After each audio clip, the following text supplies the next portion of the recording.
Good evening, everybody. Welcome to the Special Town Council meeting on June 13th at 6 p.m. I need to ask, I know nobody's recording this because you all belong here, and so you know better. So the town is recording this, and good evening to everybody at home who's watching live. We'll take a roll call, please. Councilors Bloom, Here. Burdick, Present. Clark, Here. Crow, Here. Levesque, Here. Ludke, Here. Mendes, Neary, Penn, Here. Schnapp, Starr, Here. Tamish, Here. Turkelson. Here. We have 10, we have quorum. Thank you. Mr. Damish? Okay, for the Pledge of Allegiance for tonight, I would like to introduce Dr. Caniff. Dr. Paul Caniff is a veteran of the U.S. Army. After graduating from the Tufts University School of Dental Medicine, he entered active duty at Fort Sam Houston in San Antonio, Texas. He then was assigned to the Dental Surgery Department at the U.S. Army Hospital on the island of Okinawa in the Far East Sea. He served 3 years on Okinawa and returned to the USA, served 2 more years at Fort Devens, Mass. Army Hospital, and returned to civilian life while still being in the Army Reserve. Dr. Caniff has also been very active in the town, has been on the Board of Health for a number of years, and was on the DPW Commission for 14 years, was it, Paul? Something like that.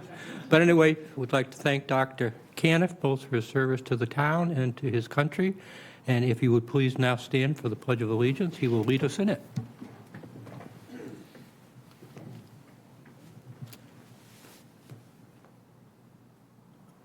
Pledge allegiance to the flag of the United States of America, to the republic for which it stands, one nation, under God, indivisible, with liberty and justice for all.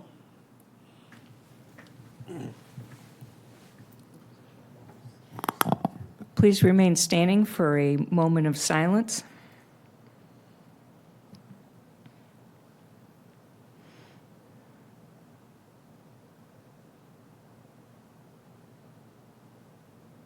Thank you.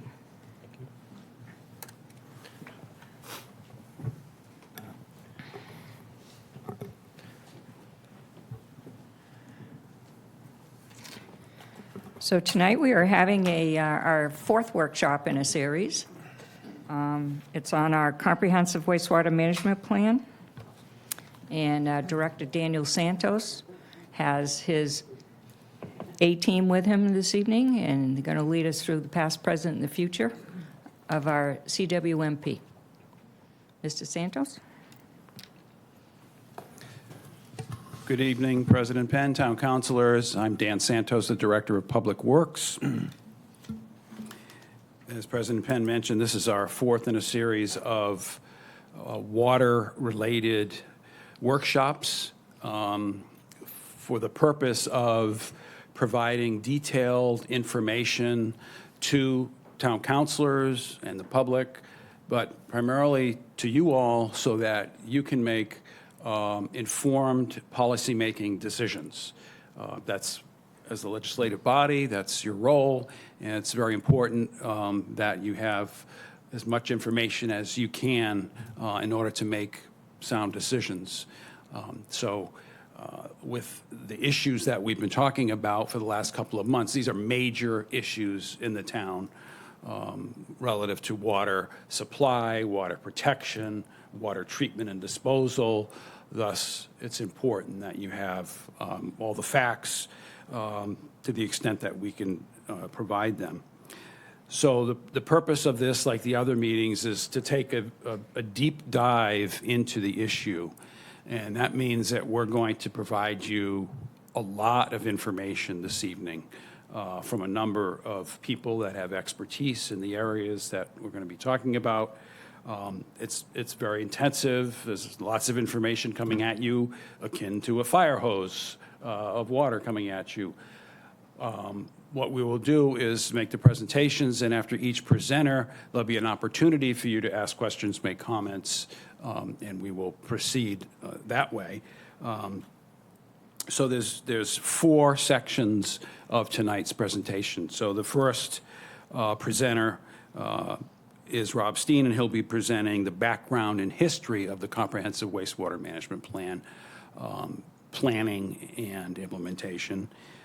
The second phase tonight will be the plan's components. That'll be presented by Griffin Bowden, the town engineer.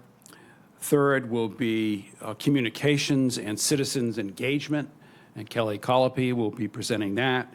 And finally, I'll wrap it up with what's next for the future, what's coming in the short term and the long term. There were no questions submitted from the public, so I won't be addressing those. But I imagine you'll be the proxies there and have plenty of questions for us. We have provided a glossary to you all of acronyms and important terms. It's hard to do a presentation like this without having some acronyms sneak in. We try to be careful about that and catch them, but you have that in front of you so you can look them up and know what we're talking about. But we do try to explain them. So that's it for my introduction. We want to get right into it.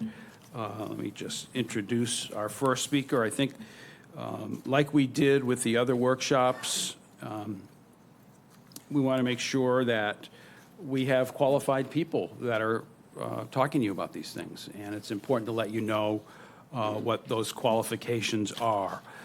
You heard about mine at the first workshop, so I don't need to get into that. If you have a question, that's fine. But so I'd like to introduce Rob Steen. Rob is the Assistant Director of the Department of Public Works, where he has served since 2013, almost 12 years. Prior to joining the town, Rob worked for 12 years as an engineering consultant, responsible for planning, design, and construction of municipal and industrial wastewater treatment and collection system facilities. Rob is a registered professional engineer in the state of Maine and the Commonwealth of Massachusetts. He holds master's degrees in both ocean engineering and civil engineering. Rob also served for 30 years as an officer in the U.S. military, retiring as a captain from the United States Navy Civil Engineer Corps in 2019. Rob.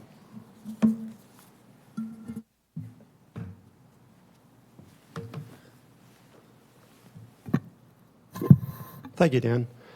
All right. So as we talked about tonight and sort of how to go about tonight, one of the things that became pretty obvious to us pretty quickly is there's a dichotomy on the council between people who have sort of been around for at least a good portion of the CWMP development and those that are new to the CWMP in general. And as we tried to decide how the best to present this was, we decided that probably the first presentation out of the gate should be to kind of go back to the beginning a little bit.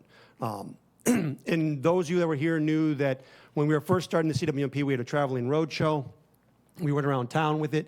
This is effectively that presentation, a little grown up, but I know, Gordon, you've sat through this at least a few times. So some of you, this is going to be old news. I apologize to that, but for some of you, this may be new. I'm going to go through it faster than I would traditionally do so, with the thought process that, look, the information is there, come back to me at the end, we can ask questions if there's any one thing, versus deep diving on every single one of the slides. So if you're acceptable to that, then and by the way, I'd like to sit if you're fine with that. I'd like to go ahead and step off. Council President. Okay, so what we're going to talk about is we'll go through into a problem review. We will speak to the Water Resources Advisory Committee, how that was formed, who was on it, the processes they went through. We'll also speak to CWMP planning and what that looks like and what traditionally goes into that, how we did those plans, and then at the end, we'll actually give you sort of the first generation plan that'll come out. What you'll see tonight as we go through this is this will be the tee-off conversation. Griffin, as Dan mentioned, will pick it up from where the plan was basically approved by town council and bring it forward to today from a horizontal perspective, a sewering perspective. I'll come back to speak to the treatment plant and the effluent piece of that from where the plan left off to today. And then, as Dan said, Kelly will pick up with communications, and Dan will talk about how we're going to go forward. So traditionally with wastewater problems, you deal with these kinds of issues, anything ranging from impaired abatements to groundwater quality, to pond water quality. You may have failing and expensive septic systems, et cetera. What we found as we got into planning is that we really had all of these. All of these issues were present in some form or another in some part of the community. It's a large community. There's a number of issues in different aspects of it. But the focus was, at that time, was what we called the 208 problem back then, which was nitrogen. And as you remember last time that we were here doing a workshop, there was a discussion about nitrogen and how nitrogen affects saltwater embayments, phosphorus affects freshwater embayments. So nitrogen was really the focus then. The picture on the right shows you sort of 3 different stages of nitrogen in a saltwater embayment. And what we found was that there's a number of origins to where the nitrogen's coming from. 208 did us the favor of actually looking hard at that and parsing that out to find out exactly what proportion of the nitrogen is coming from where. And the difference between these two tables, the table on the left is total nitrogen, so that 14% that's on the water body surface area, that's atmospheric deposition, we cannot affect that. So the table on the right, or the figure on the right, is actually the controllable nitrogen. And what you'll see there is about 80% of the problem is coming from septic systems. So there was no way we were going to address this problem without having to address wastewater and septic systems in the community. Quickly, to talk about nitrogen and how it affects embayments. When you have a healthy level of nutrients, algae growth will be limited because, again, as we talked about last time, nitrogen is the limiting factor in saltwater embayments. Everything else is present for growth. Sunlight will penetrate the water. Submerged aquatic grasses will use the sunlight to grow food. And what you'll find as we continue this conversation is that the canary in the coal mine, so to speak, was eelgrass in regards to this process. Whether eelgrass was there, whether eelgrass was thriving, whether eelgrass was receding was part and parcel of the thinking as we went forward. If you have a healthy eelgrass population, they provide habitat, they also provide oxygen, everybody's happy, and you have a healthy aquatic system. However, if you have excessive levels of nutrients, algae growth is rapid and explosive. It basically clouds the water, preventing sunlight from penetrating. Bacteria that feed on the algae, because when the algae dies, it falls to the bottom. The bacteria will feed on that algae. That bacteria consumes oxygen in the process of doing that. That then depletes your oxygen sources, plus the grasses die off because they don't have light. And as a result, you end up with the animals that can leave, and those that can't perish. So very briefly, that's sort of the nitrogen picture. So the state, recognizing this problem, sat down a number of decades ago now and came up with the Massachusetts Estuaries Program, which is really a marriage between Mass DEP and UMass Dartmouth. And you remember last time Ed Eichner was here speaking to you and talking about the SMASH program in UMass Dartmouth and what they were doing. That's this program. What they did is they came up with a model that looked at land use and predicted basically water quality based on the land use upgradient of it.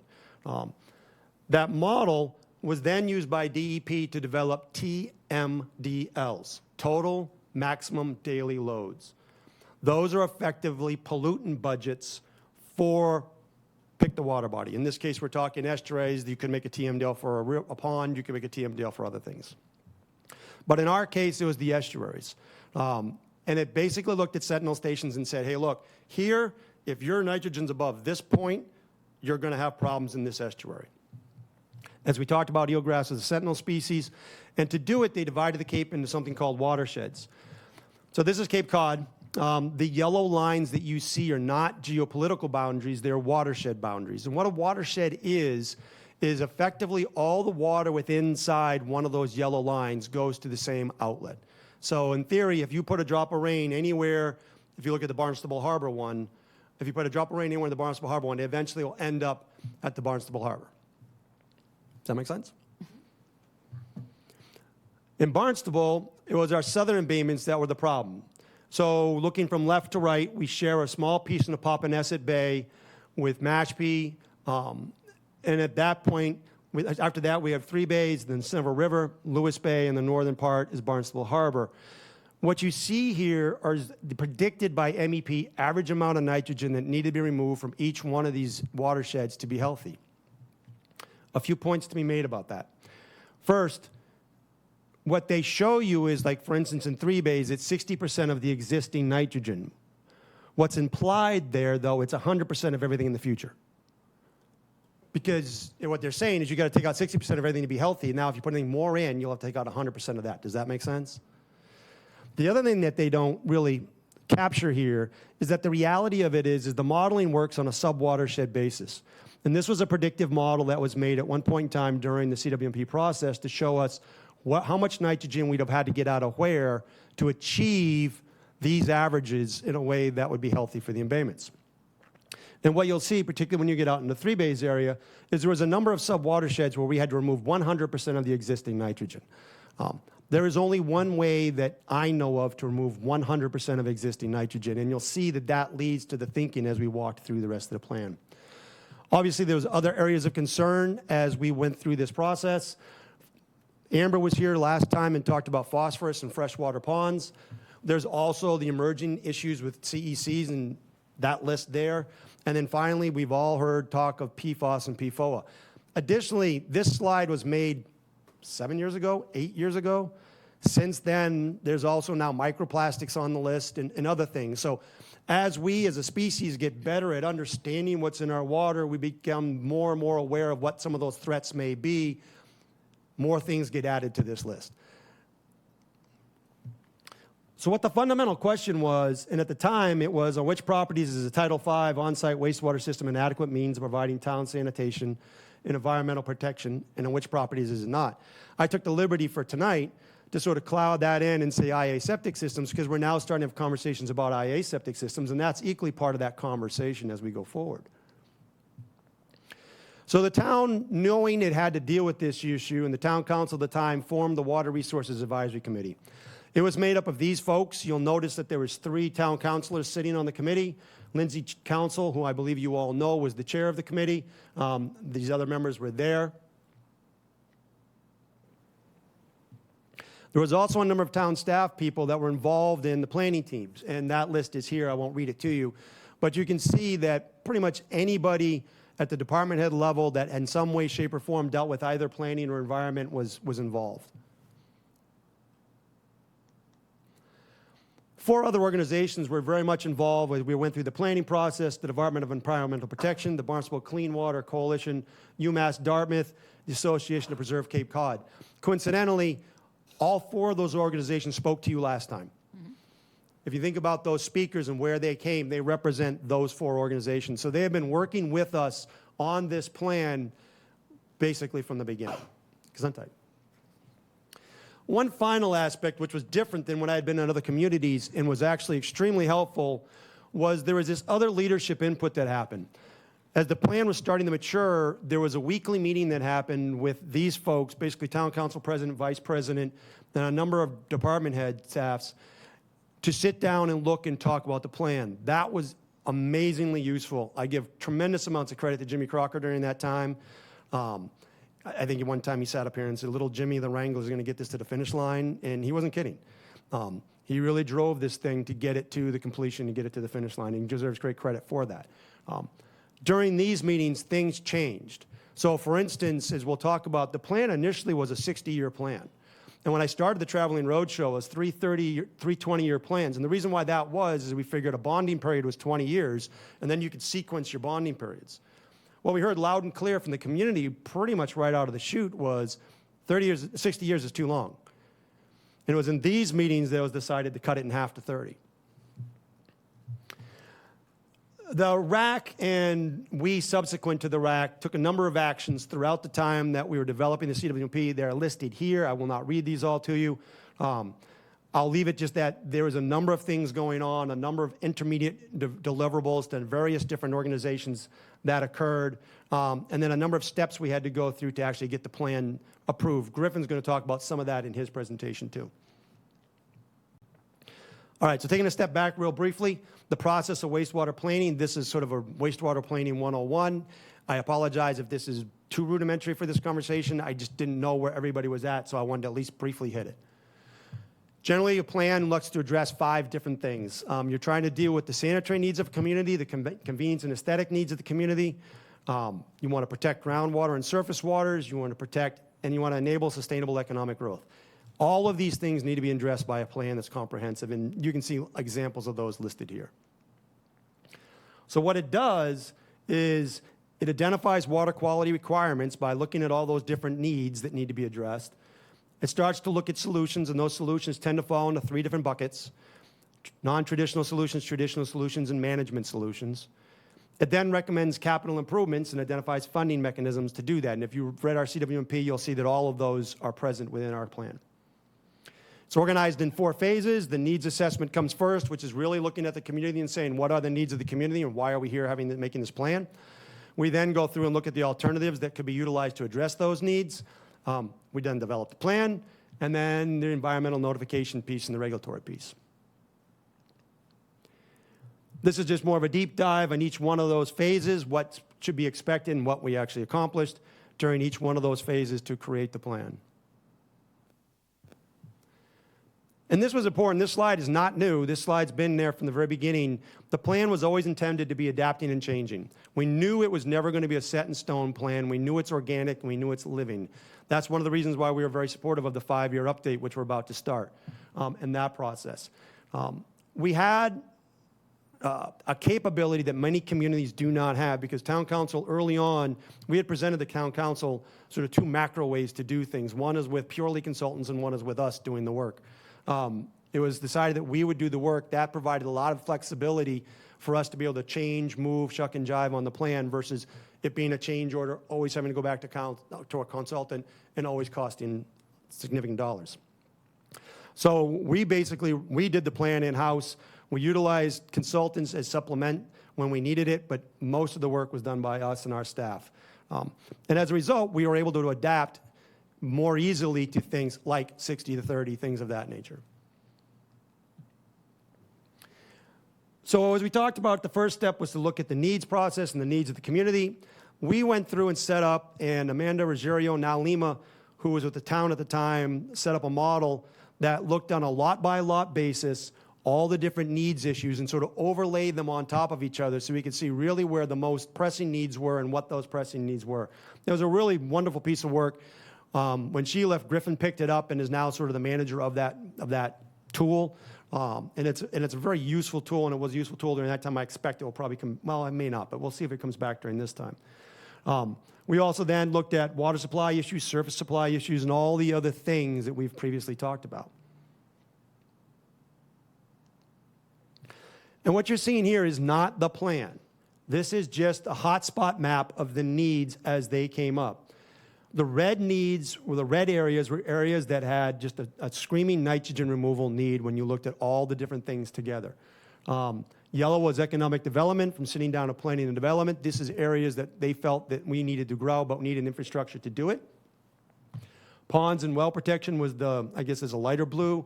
And then purple was other drivers. So for instance, if you look up to the right of Finney's Lane, there's a purple. That's infill basically from the existing system to get over to Finney's Lane. Otherwise, there'd have been a gap there. And it didn't make sense to leave that little triangle. If everything around it was sewered, it didn't make sense to leave that unsewered. So now that we've identified the needs, we then have to go through the solutions. Solutions, as I talked about, come in 3 buckets: traditional, non-traditional, and management. There's examples of those listed there. I'm going to probably take them in that order. Traditional wastewater treatment this is a crude diagram, I understand, but it's sort of meant to sort of show how it works. You collect the wastewater from neighborhoods and homes.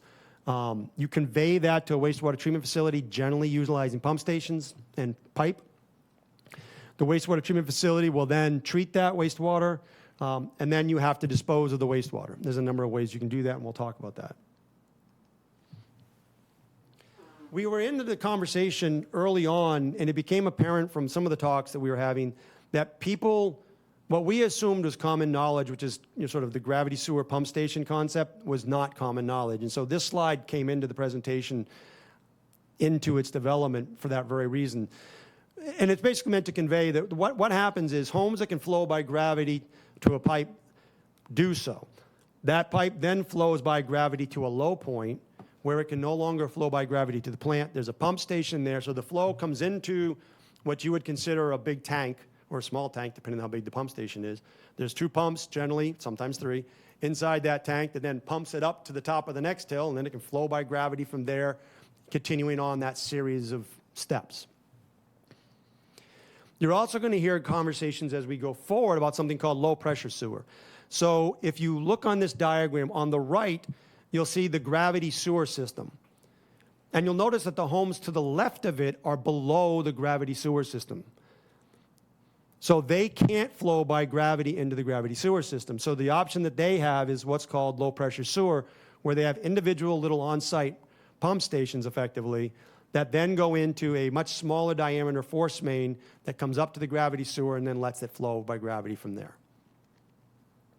K-Tricarius grinder pumps, this is sort of the general setup. The picture at the left is the one that we give out to homeowners. The picture at the right just sort of shows kind of how it works. Your flow comes out of your home, comes into a tank. Your little pump sits in there, pumps that flow up through a small force main to the gravity system, and then lets the gravity system take it from there. So treatment. This is a cartoon that was made a decade and a half ago, maybe, about our wastewater treatment plant. Given the project we're about to do, it's about to become very dated, but I figured I'd drag it out one last time. What this does is it sort of walks you through the treatment process at our plant, and what you'll see is, sewer and sewerage comes into the plant sort of one of 2 ways. One way is by gravity sewer systems and pump stations that flow to the plant. The other way is by septic pumping trucks. Say that 10 times fast. Either way, it comes into the head of the plant. It gets screened, and then it goes through primary clarification. Primary clarification is where you basically settle out the stuff that will fall out, float out the stuff that will float out, and then move it along to the aeration system. The bulk of treatment, which we'll talk about in a minute, happens in the aeration system. There, it's a live organic process that's going on. There's a bacteria and bugs, I call them bugs, they're not really bugs, in there that are consuming the organic carbon. And as I said, we'll talk about that. When they're done, it flows around to secondary clarifiers, which will separate the bugs back out from the effluent. Effluent's then chlorinated and out to the sand beds that you'll see in this next picture, where it is percolated into the ground. So that's the entire process for our treatment plant as it currently stands. Let's talk about what happens in the aeration tank. When I started giving presentations like this, way before I came to the town, back when I was a consultant in Maine, I was in a community where there's a lot of farming, and this sort of came to me because I've done some farming myself growing up. Wastewater treatment is effectively inverse farming. And what I mean by that is if you're looking at farming, what you're doing is you're bringing food sources, organic carbon, to animals because you need those animals to do something for you. You need them to pull your plow or pull your cart, or you need them to make eggs, or you need them to make bacon, or whatever it is you're trying to do. The focus of the effort is the animal. The food's just there to keep them going forward. Wastewater treatment flips that on its head. The focus of the effort is getting rid of the food. We really don't care about the animals. We don't want to utilize the animals for anything other than consuming the food.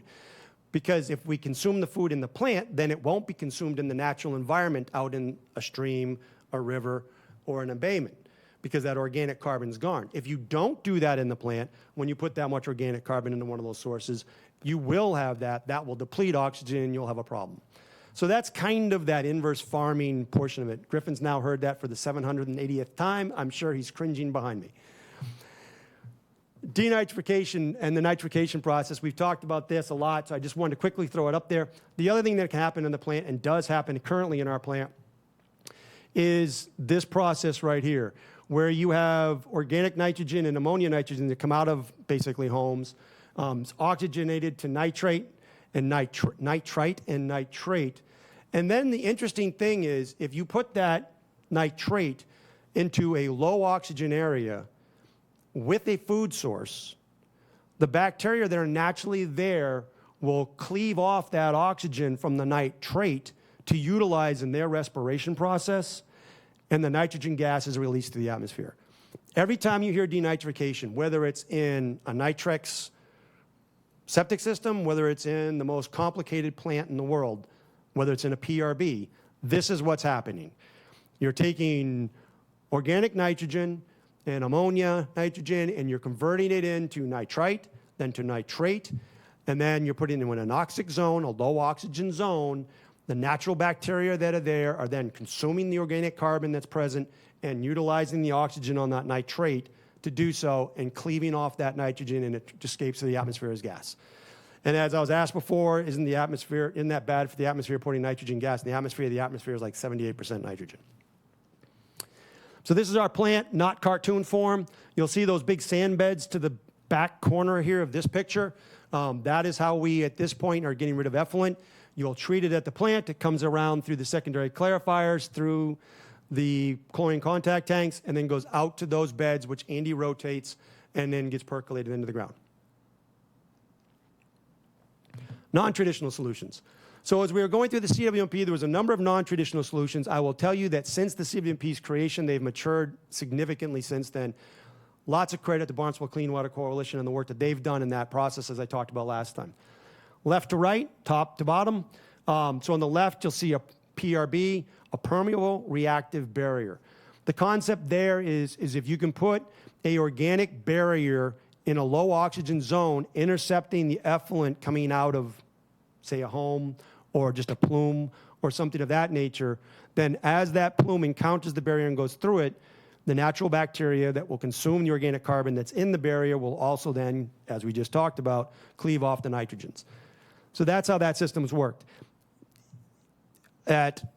In certain industrial applications, it works well. On a big municipal scale, it's difficult for a number of different reasons, which I'm happy to get into, but at this point, I'll leave it at that. Moving along, there's George at the test center for that's on the JBCC. Now Brian works on a number of innovative and alternative wastewater treatment systems there and septic systems there. They do the testing there for that. It's, as my understanding, one of the premier facilities in the country that does that. Continuing right, that's fertigation. The concept there is that if you pull nitrogen-rich groundwater up and then utilize it to water golf courses, as an example, you can utilize that nitrogen for the grasses of the golf courses, then not have to put fertilizer on the golf courses, so you kind of get a double bang for your buck. Back to the left was dredging. We've had conversations with that before. The middle one is a urine diverting toilet. Spent a lot of time looking at that, as I talked about last time, early on in the process. There's value in that, but it does require people to replumb their homes completely if it's an existing house. Where I think there may be more value in that is places where we already have a separation of solids and liquids, men's rooms, things of that nature. As George says, getting used to one of these things really just comes down from a guy's perspective to aim. Moving on to the right, we're going into aquaculture. This is where I feel like I'm carrying coals to Newcastle with Councillor Clark.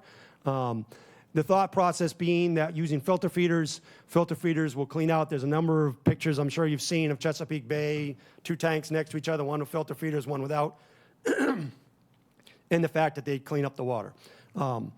There's some conversations to be had here when you look at our plan and you look at our and alternatives. Warren's Cove has been targeted as a place where we want to start to do some of this.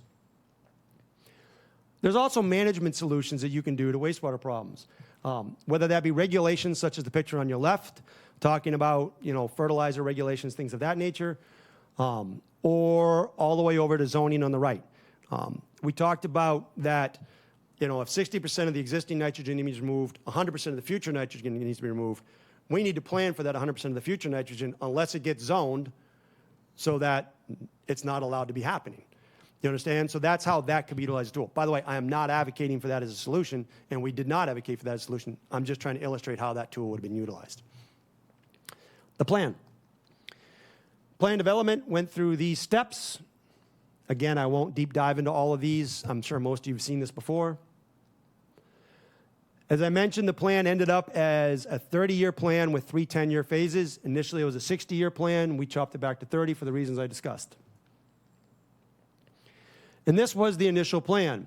The area in red was phase 1. The area in green is phase 2. And the area in yellow is phase 3. The pink circles that you'll see out in the 3 bays area where we wanted to focus at the time of the writing of the plan are non-traditional efforts. And we'll talk about in the next thing, went on there are the Mill Pond dredging, which you guys have approved and we appreciate and we're proceeding forward on. Warren's Cove, which you guys have approved and we're working on the design for. The work that Z talked to you about the other day about the work he's doing in the cranberry bogs and the Mill River, the Marston's Mills River in general. The IA septic systems are out in that neck of the woods. And then down below, we did some dredging of the Katuitt Cut to see if that would have a noticeable impact regarding nitrogen. To the left in Katuitt, Seth, you'll notice the purple stages. They're not tied to one of the 3 phases because at the time that this was written, we weren't sure if we were going to go east or west with that flow. And I'll talk about that in a minute. So my expectation is they're going to happen in phase 2, but they're not at this point tied to a phase. Sort of a summary of statistics on the CWMP, a few things I'll point out. As the plan was written, you will notice that in phase 1, we were going to get 40% of the nitrogen we needed to get. In phase 2, we were going to get 41%. In phase 3, basically 20%. So we were taking a big bite right from the beginning. We were not trying to kick the can down the road. We were trying to get after it. The real takeaways probably from the 20,000-foot level is off to the right. In doing so, we are going to deal with about 190 miles of road. We're going to probably connect somewhere on the order of 12,000 parcels, and in the process, we'll be installing 90 pump stations. The benefits you see on the left do not include any benefit from non-traditional improvements. The way we've looked at non-traditional improvements, and the reason why it's phased a little bit this way, was that at the time of the plan's writing, DEP was hesitant to give credit up front for non-traditional solutions. So what we said is fine. We'll write you a plan that does all traditional solutions. We're going to do the non-traditional, but once we can show you and demonstrate through monitoring that the non-traditionals are working, we're going to come back to you at some subsequent point and ask for credit on that. So if you notice phase 3, the yellow phase actually surrounds the Marston's Mills River. And if you remember from last time when Z was here talking about the Marston's Mills River and what he thinks he's going to be able to do with the cranberry bogs and the mill pond that we're doing, et cetera, if it turns out that that can come to fruition, and if we can demonstrate that to regulators, that phase 3 part, which will probably be the most difficult part to sewer because it's furthest away, because of the houses are well spaced out and the terrain is hillier, that phase 3 part, we may be able to then take some of that phase 3 part off the table. That was the thinking of how we approached non-traditionals as we came out of the CWMP. And those non-traditionals were here. As we talked about, they focused on Marston's Mills River and down at Katuitt Bay. They included these items here. Katuitt Bay inlet dredging has been completed, though it needs to be addressed again. Mill Pond dredging, the design of that is ongoing. The abandoned cranberry bogs, Z came in and spoke to you about that on the upper stretch. There are some that are in the lower stretch that we can also have conversations about. Warren's Cove aquaculture, we're about to start to get going and thinking about that. Alternative septic systems, Z talked to you about last time. PRBs, we really haven't touched PRBs and haven't gone there for a number of reasons, which I'm happy to talk to. In stormwater treatment, we've had a stormwater program, and Griffin will be talking to you about some of those projects that have been going on. My point to all this is when we said this 4 or 5 years ago, it could have easily been thought of as lip service just to kind of put it out there. It's not. We're doing it. And we fully intend to try to get credit for it once that is all up and running and in a way that we can actually do that. Next steps. So where we're going to go from here tonight is that's sort of how we got through the CWMP process, who got us through the CWMP process, and what we came up with. As I said, Griffin will come up next and talk about the sewering and how that's evolved since then. Well, actually, the approval of the plan, the sewering, how it's evolved since then. I will come back to talk about Gordon's favorite topics of effluent and wastewater treatment plant. And then we'll go into communications and otherwise. So with that being said, I'll take any questions that you may have on what I just presented. Councilor Schnapp, welcome. Thank you, Madam President. Thank you, Rob. Yep. So much of the CWMP is based on these models that you talked about that were developed several years ago. Have those stood the test of time? Has anyone ever questioned some of the inputs to those models? So basically the modeling effort, when we first, I was a consultant at the time, back in 2008-9 timeframe, there was a lot of consternation about the modeling effort, and was the model the right way to go, and was that the right thing to do? So the Cape Cod Water Protection Collaborative at the time, which is an entity underneath the county, said, okay, let's bring in a peer review panel and have them peer review the model.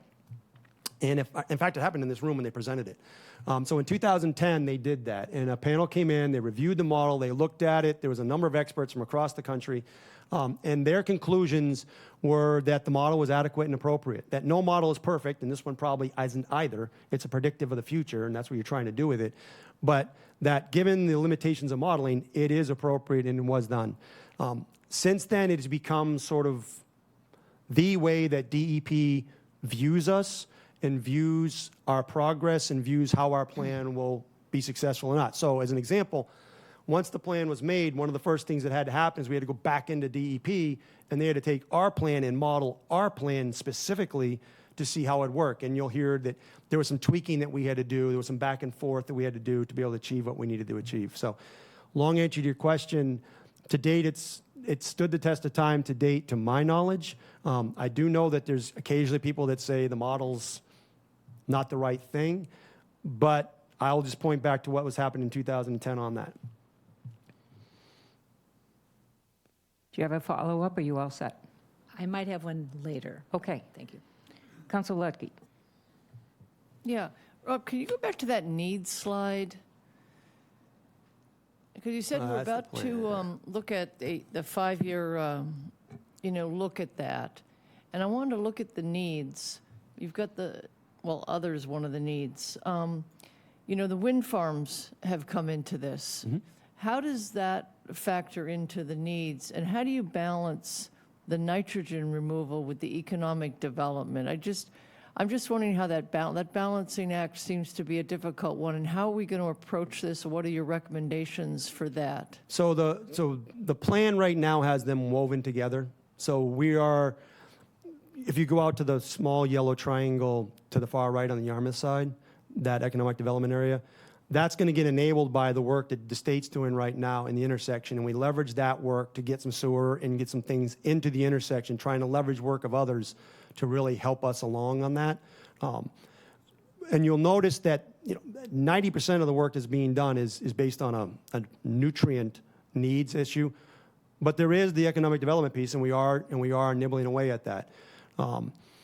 Regarding the wind farms, Griffin, you're going to talk to that more, and I'll let him do that. But our general sort of 30,000-foot philosophy to it was, as they came through, we wanted to leverage benefit from them, and so the plan adjusted to that. I don't know if that made sense. So as an example, we knew that once the wind farm came through and those duck banks went in the road, there was going to be very little room in the road for us and utilities. So we wanted to be in there before them. Thus, they were coming after us. So we said, all right, you guys do all the paving. You guys do all the final paving. We'll do temporary, but you're going to do all the final paving. You're going to do road reconstruction. You're going to do those sorts of things. So on the first project, that was the conversation that was had, and that's how it actually got executed. I understand there's conversations going on in subsequent projects now in terms of what that will look like. Now, is that getting after your question, or am I missing your point? No, I just wondered, because things are constantly shifting, but I would hope that the nitrogen removal is our preeminent need. And, the economic development is important too, because that's coming up more and more as we look at housing, in terms of only being able to build in certain areas because, gosh darn, the sewer's there and it's not anywhere else. But we ought to be able to, maybe think a little bit longer range. I'm just wondering what the process is going to be as we head into that 5-year look. Yeah, so Dan will speak to how we want to go forward. Okay. My assumption is that we will reform and spend the summer sort of educating everybody, and then in the fall start chewing on a number of questions that I think we need to address. These are part of that conversation. Obviously, Vineyard Wind's done. That one's done. But you'll notice that the routes of the vast majority of these are going through areas where it is a nitrogen need. So from our perspective, we were going to sewer them anyways. It's more a matter of, do we do the sewering now or do we do the sewering later? And if they're coming through and if we can gain some benefit from them coming through, let's do it now. All That's right. not to say that we're advocating for wind in order to do sewering. That's a whole different thing. Okay. And then I know we have had some private citizens on their own dime do some soaring. Does that slow us down?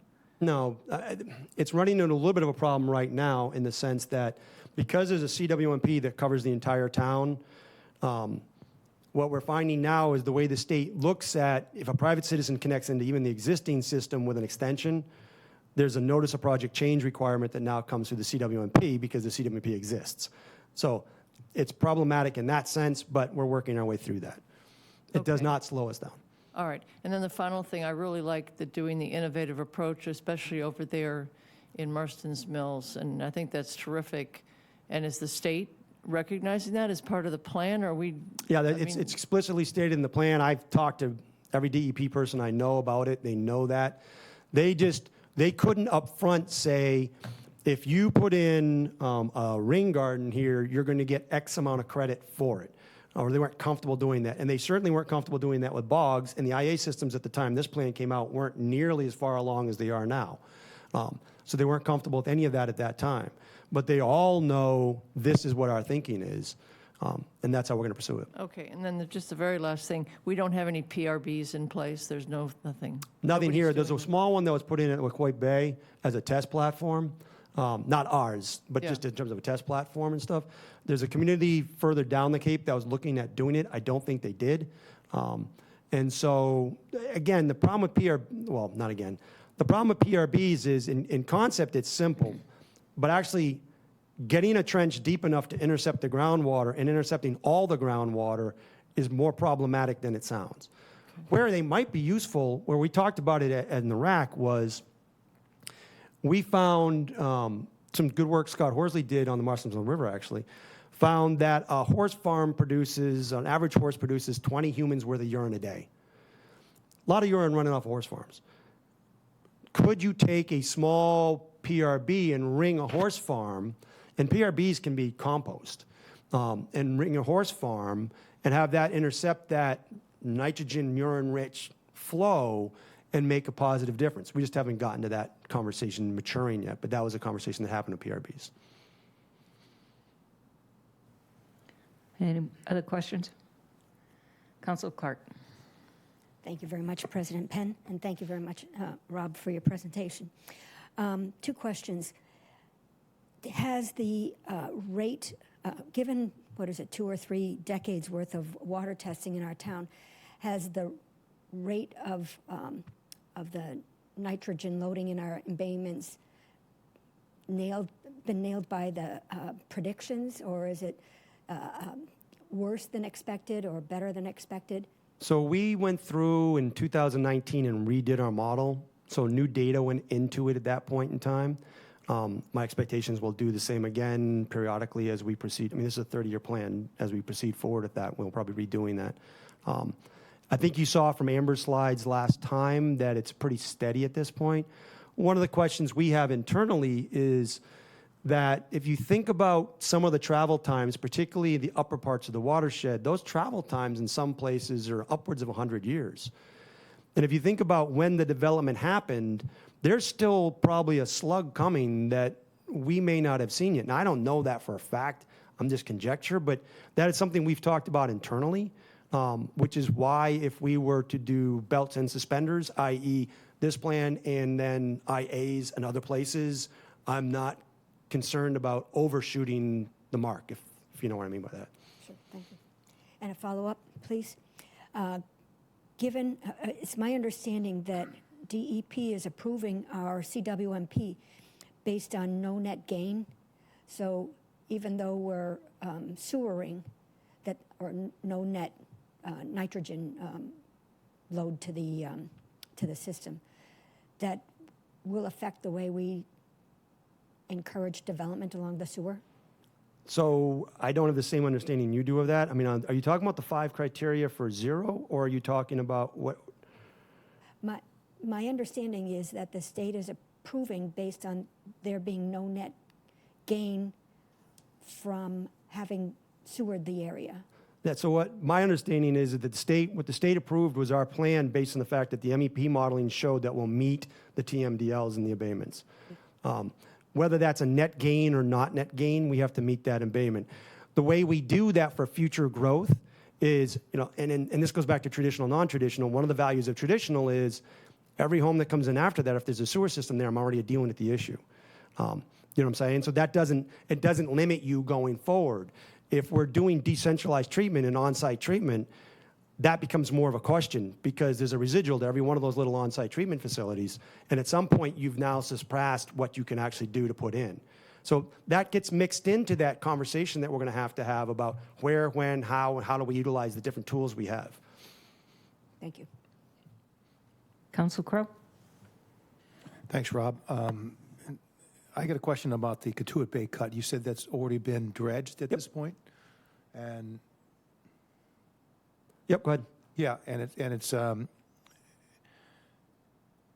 remember a number of years ago when they were talking about they were going to take a lot of that section of either Sampson's Island or whatever's on the other side, Dead Neck or whatever, and take it off. That's been accomplished. So what I'm going to do, if you don't mind, is I'll let Griffin speak to that. He was the project manager on that, and I have an understanding of it. He has an intimate understanding of it, and let him speak to how that went. Great. Thank you.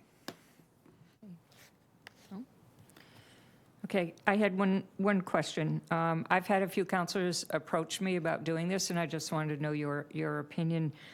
Is there a need to reconstitute the RAC So I don't want to steal Dan's thunder. I'll let him have. with maybe a little bit new focus?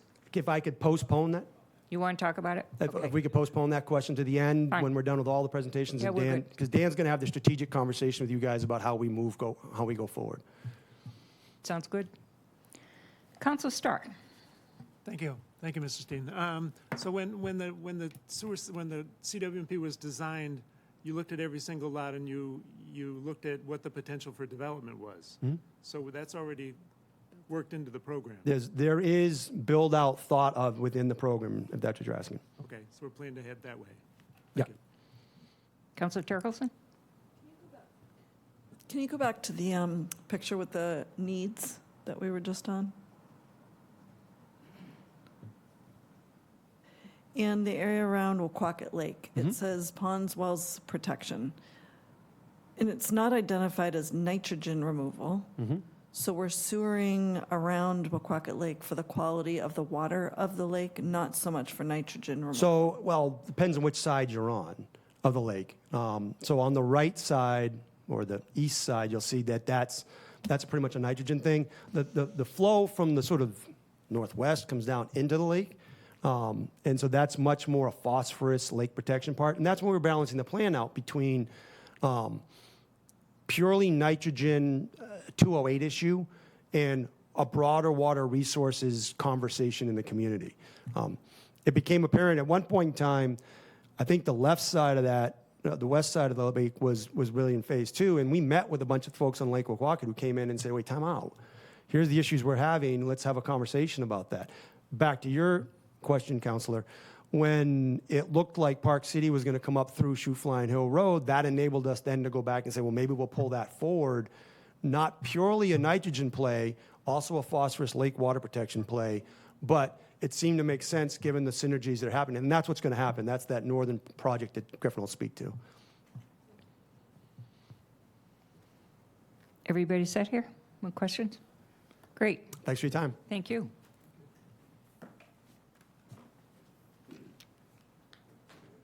Thanks, Rob. We'll see some more of him. So next up is Griffin. Griffin Bowden is the town engineer for Barnstable. Griffin has a bachelor's degree in civil engineering from UMass Dartmouth and is a registered professional engineer in the Commonwealth of Massachusetts with over 15 years of multidisciplinary civil and environmental engineering experience, both in the public and private sector. Griffin joined the DPW in 2017 as the water and sewer project manager, where he began working on the CWMP on his first day. Griffin is a co-author of the Comprehensive Wastewater Management Plan, and in his current role as the town engineer, Griffin oversees the implementation of the CWMP. Take it away. Thank you, Dan. Good evening. Again, Griffin Bowden, town engineer.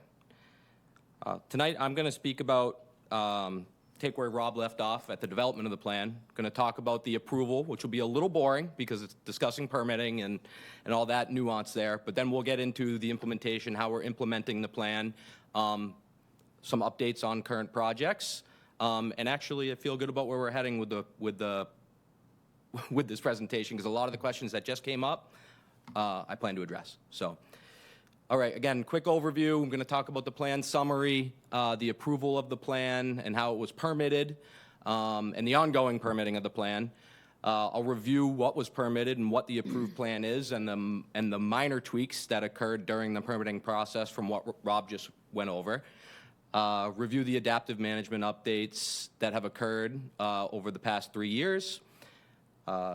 Sewer expansion implementation, and describe how our approach to the implementation, the status of the projects.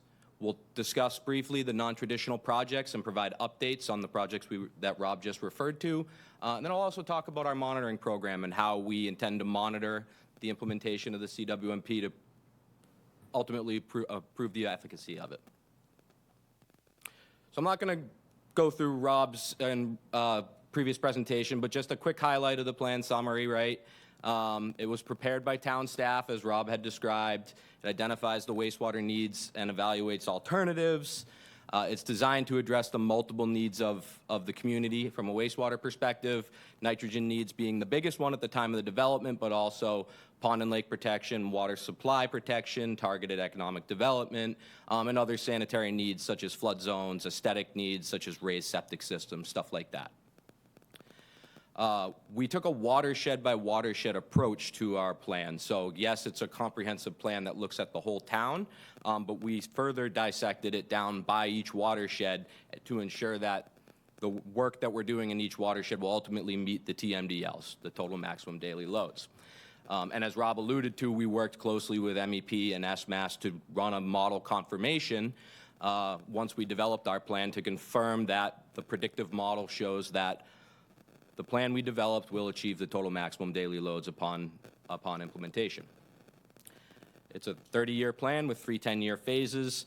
So each phase is broken down into multiple projects. In the first phase, it's 18 sewer expansion projects, right? Plus improvements at the wastewater treatment plant, plus non-traditional projects, plus monitoring. So there's a lot going on with each phase. Really what the phases represent at this point is a look-back period, right? So we have the 5-year adaptive management plans that we'll be starting writing here shortly for our first one. And then the next look back will be at 10 years, right? So that's what the phases really represent within our program. It's also keeping us on track to make sure that we're achieving our goals as we proceed, right? Non-traditional projects, our approach to those, as Rob described, is to install them at risk, measure them, and then seek relief of sewers if they ultimately produce the efficacy that we anticipate. The plan is intended to be adaptive, is adaptive, and will continue to be adaptive, and I'll talk about that. And it establishes a monitoring program, again, to prove the efficacy of the program. All right, so I'll try not to read everything here. Ultimately, the intent of this slide is really to talk about the rigorous process we had to go through in the review of the review and approval of the plan, right? So it really was a couple of steps. There was the town process. Rob really just talked about that quite well. That started with the establishment of the RAC. It actually started decades before that with the acknowledgement of the problem. And, you know, it was reinvigorated with the RAC. We then, as Rob likes to call it, had our traveling road shows where we sought engagement of the public and public feedback. We adapted the plan accordingly. You know, 60 to 30 is something Rob just talked about, right? That was one of the big changes that came out of that exercise, but there were others, right? Rob also just mentioned Lake Wequaquet, right? That originally there were portions of sewering around Lake Wequaquet that were originally anticipated to be in phase 2. They were brought into phase 1 due to community engagement.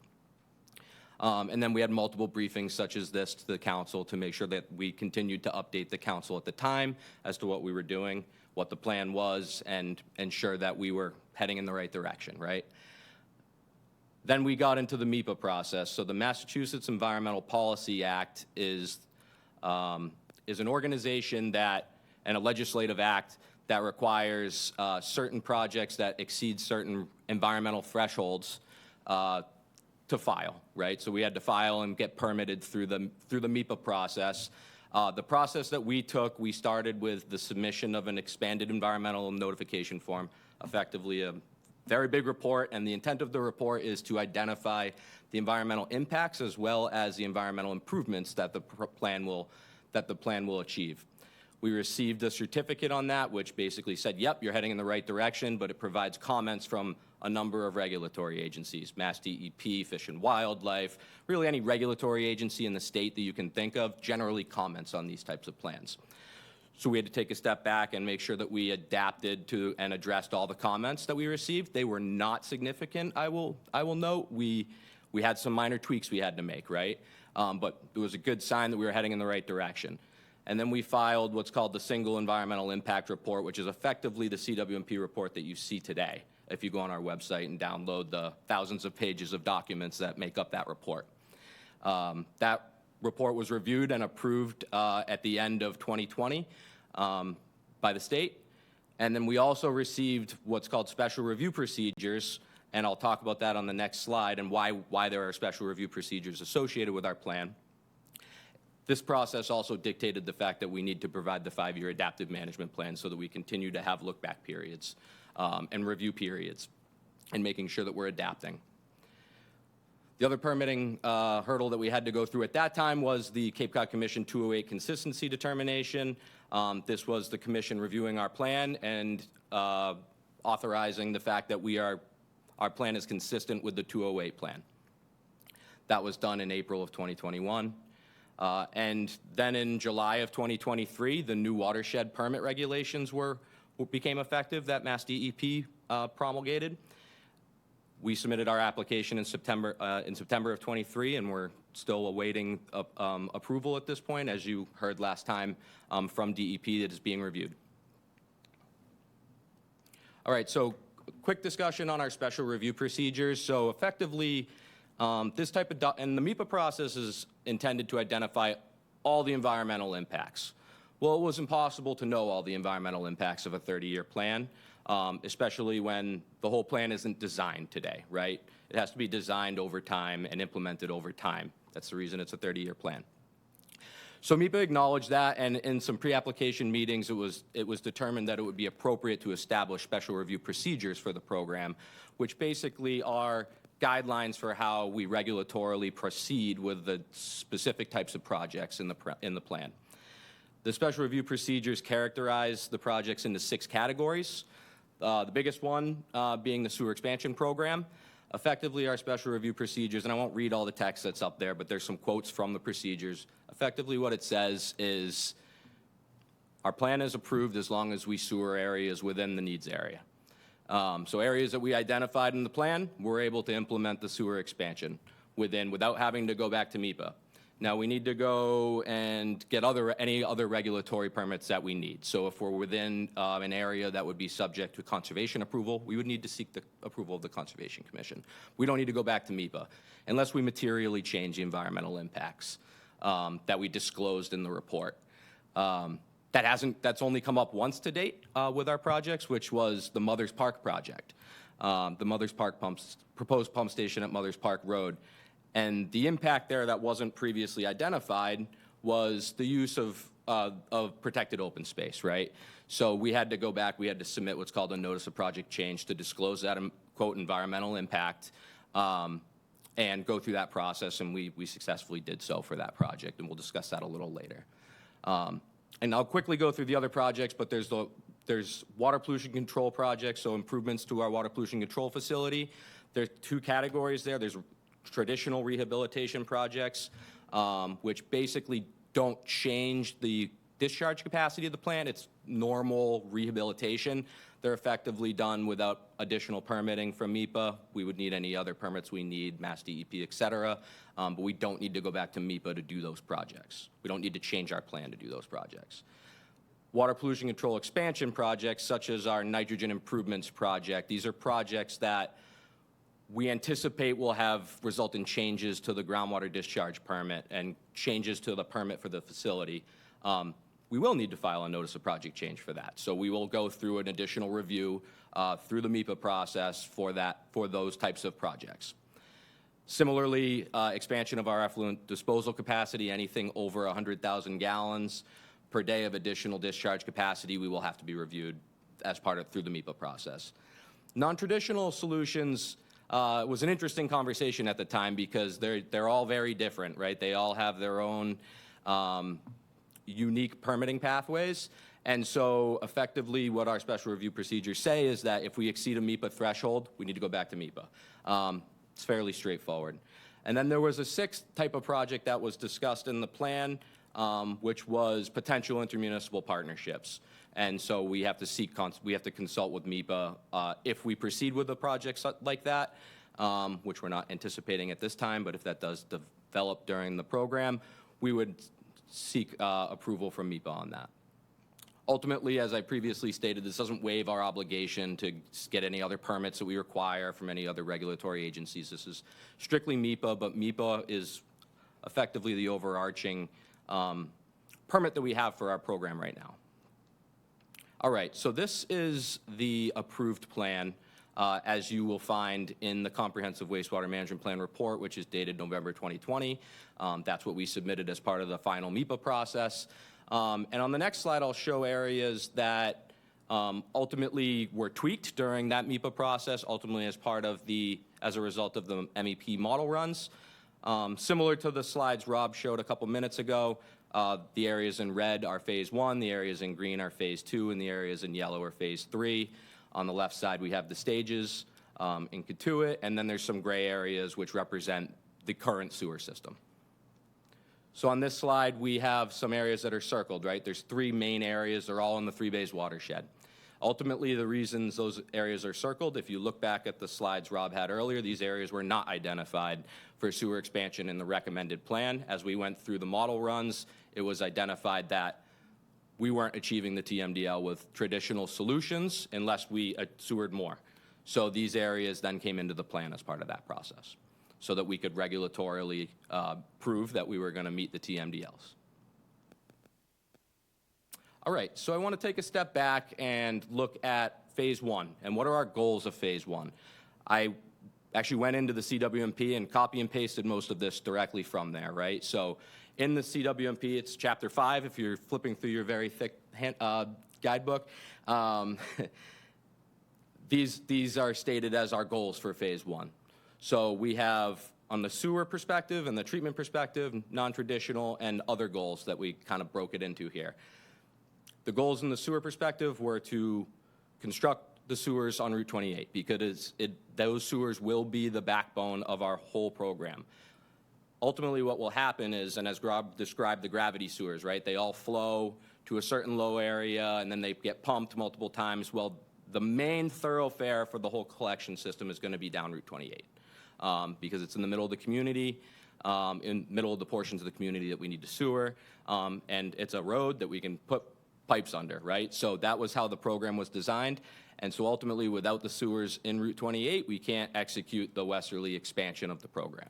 So that was identified as the first bullet of phase 1, right? From the sewering perspective, we identified other concerns, right?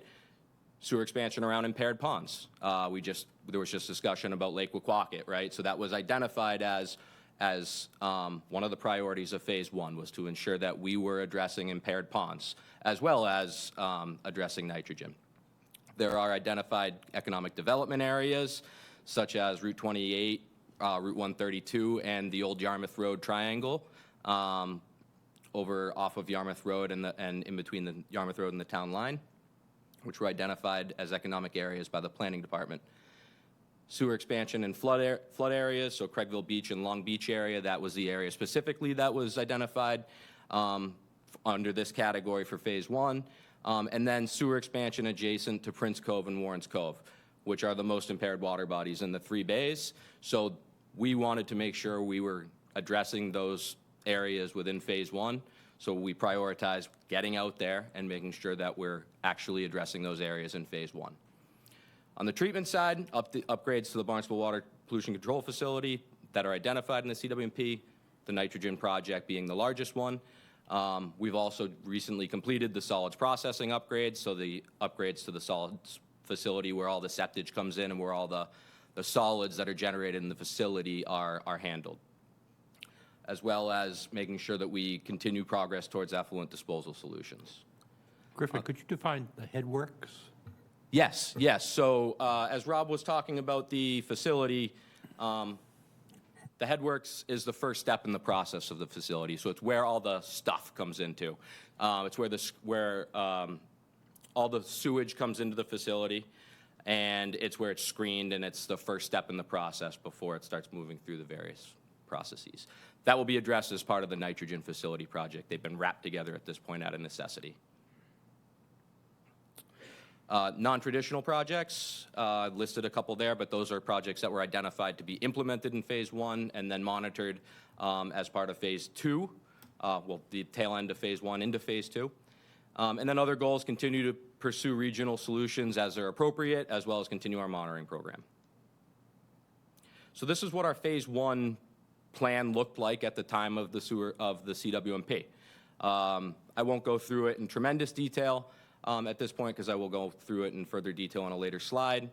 But as you look at the projects that are identified there, you'll start seeing naturally how we're addressing the goals that I just talked about, right? Sewer expansion on Route 28, sewer expansion around impaired ponds, sewer expansion in flood zone areas, sewer expansion around Prince Cove and Warrens Cove. So the intent of showing this slide is to show that we are continuing to address the goals that we outlined in the plan. The principle of adaptive management is key to the program. Rob went over this a bit, but the principle of adaptive management allows the town to adapt the program to take advantage of opportunities, responding to changing environments, responding to changes in technology, et cetera. Again, we previously spoke about the fact that we have adaptive management plan updates that will be regulatorily required every 5 years. We also have produced an annual report every year that we have to submit to the Cape Cod Commission as part of the 208 consistency approval. That annual document that we produce documents any adaptive management changes that occurred each year. So any tweaks that occur to the plan, I'll talk about them in a minute, that have occurred to date. They would be documented there, and then they will be further documented in the adaptive management update. All right, so what are any of the changes that have occurred since the program has been approved, right? They're listed here. I'll go through them quickly. The Centerville Sewer Expansion Project originally was not identified in the phase 1 implementation plan. That was adapted as a result of a response to the proposed Park City Wind project. We wanted to make sure that we partnered for the reasons that Rob had previously discussed, similar to the Vineyard Wind project. So a portion of that project was originally identified in phase 2. It's now in phase 1. Other portions of the project were going to be sewered later in phase 1. They're now more towards the beginning of phase 1. And I'll talk further about this project in a minute. Route 28 West. Sewer expansion, that's our big bite at the Route 28 backbone. Originally, it was contemplated to be 2 projects. We really started looking at it and saying it doesn't make a tremendous amount of sense to do this in 2 projects for a number of reasons. One, it's just going to increase the duration of disruption on Route 28, so let's get it done, right? But also, it gets us out to the 3 Bays watershed sooner and allows us to achieve that goal of sewering around Prince Cove and Warrens Cove within phase 1. If we drag out the Route 28 implementation, that may not occur. Main Street Marston's Mills, due to some of the tweaks within phase 1 that I just spoke about, which added additional length and parcels and sewers that need to be installed in phase 1. This was moved to the front end of phase 2. The other benefit there is that we get to maximize the life of the infrastructure that we just installed a couple years back. It's a little more than a couple years at this point, but it allows us to maximize the life of the infrastructure we installed in the streetscape project. So when we're there doing the sewers, it'll be when the infrastructure is starting to come to the time where it needs to be repaired anyway. So it just makes a little bit more logic at that point. Schubel Pond, as part of our pond management program, we did a management plan of Schubel Pond, which identified the need for wastewater mitigation around the pond in order to improve water quality. One of the recommendations that came from our department as a result of that was, let's expedite sewer expansion around Schubel Pond. It was not that far from where we were going to be in phase 2 anyway, so we expedited that portion of the plan into phase 2 from phase 3. One of the questions that just came up was about public-private partnerships, right? So one of the changes that have actually occurred was a public-private partnership, and it was down on Hyannis Ave, down in Hyannisport. A resident approached us, really wanted to have sewer for their property and was really interested in paying for it. And we said, that sounds like a great idea, because we were going to sewer it anyway, and if you want to pay for it, by all means. So that occurred a couple years back. It was a great public-private partnership. We reviewed all the plans. We inspected the implementation. We then accepted the infrastructure, and to date, of the 14 homes that line goes by, 11 have connected. So it's been a very effective project, and it was completely free to us, so it's good news, right? And then there's been tweaks, natural tweaks from all the above reference discussion to schedule implementation as a result. This is what the plan looks like today. Same color scheme, but on the next slide, you'll see in similar circles where the tweaks have occurred that I just talked about, right? So on the left side is Main Street Marston's Mills. That's now in phase 2. There's in the middle the portions of the Centerville Village sewer expansion project that were not originally in phase 1. They were originally in phase 2. They're now identified in phase 1. And then on the right is the Hyannis Ave sewer extension that I just talked about. And here's what our implementation plan looks like today. So further breaking down phase 1 into the 18 or so projects that now represent phase 1. And again, similarly, some of the same circles are shown here. On the left side, there were some additional roads that were added to the Route 28 West project as we were working through design in order to ensure that that project could be implemented successfully and achieve all the goals that we're looking to achieve. So some portions of Osterville, West Barnstable Road, and Bumps River Road were expedited because that's where the natural flow of the sewage wanted to go. And it just made a tremendous amount of sense to do that at that time. In the middle is the Centerville Village sewer expansion, the area, again, that got brought in to phase 1, and then there's the Hyannis Ave sewer expansion on the right side. So I don't expect you to be able to see this, but this is basically our schedule. This is a 10-year schedule identifying all the various projects that we're going to implement during the first phase. It identifies, I call it the capital plan, the big picture capital plan, because it identifies all the dollars that we're anticipating for all these projects. In the middle of the screen, there's kind of a red box. There's a whole bunch of red boxes that represent construction, but there's the red box that then says FY25 to FY29 CIP. The next slide, I'll show you that this is the same information that you found in the CIP book this year, right? So each year, we submit our capital improvement plan requests, and we're basically pulling from this plan and saying these are the projects that are up, and so it gets represented there. Of one note, this council and prior councils have invested heavily in this program to date, to the tune of about $274 million in capital appropriations to date, which are reflected on this table. So I was just alluding to the capital improvement plan. This is a snippet from the capital improvement plan that documents our 5-year plan for the CWMP. There's a whole bunch of different colors there, and the intent of the different colors is to show how we are continuing to implement consistent with the goals that I just read earlier, right? So in yellow is the construction of sewers on Route 28. In light blue is sewer expansion adjacent to the impaired ponds in Centerville that we previously talked about. Blue being economic development areas that were identified, magenta being flood zones, and gray being sewer expansion around Prince Cove and Warrens Cove, green being updates to the wastewater treatment plant, and then purple being our non-traditional projects. So continue to address the goals as identified in the plan and proceed consistent with the plan. I wanted to take a quick minute to just talk about why this takes so long, right? These are big projects. Each one of these sewer expansion projects are multi-year efforts. If we were doing one of these projects, it would be a big effort.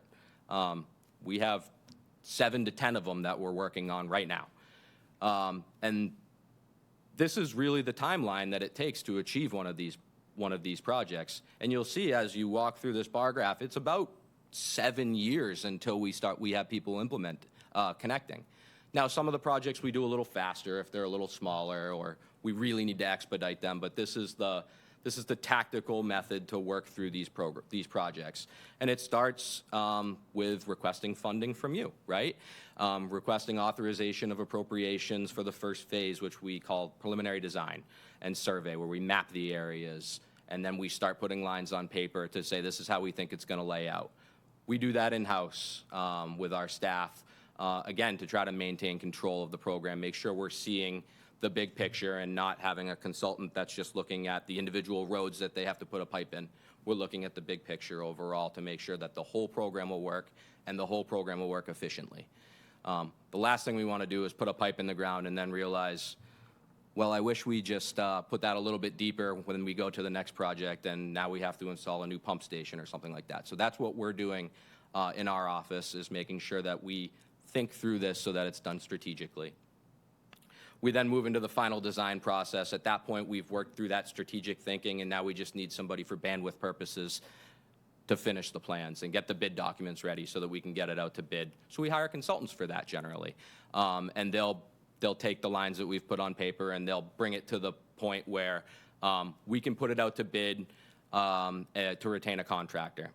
There's a whole bunch of financial milestones here too.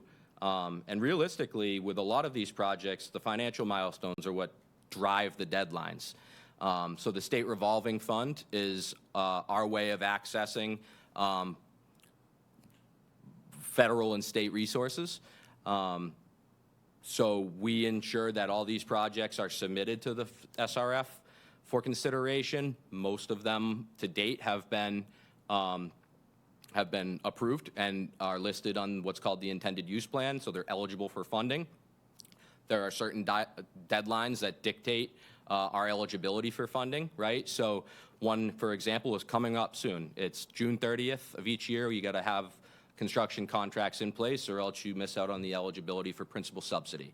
So we're always keeping our eye on that date. There are opportunities for extensions in some cases, and one of the projects we have right now, we just received an extension because there were considerations that came into that.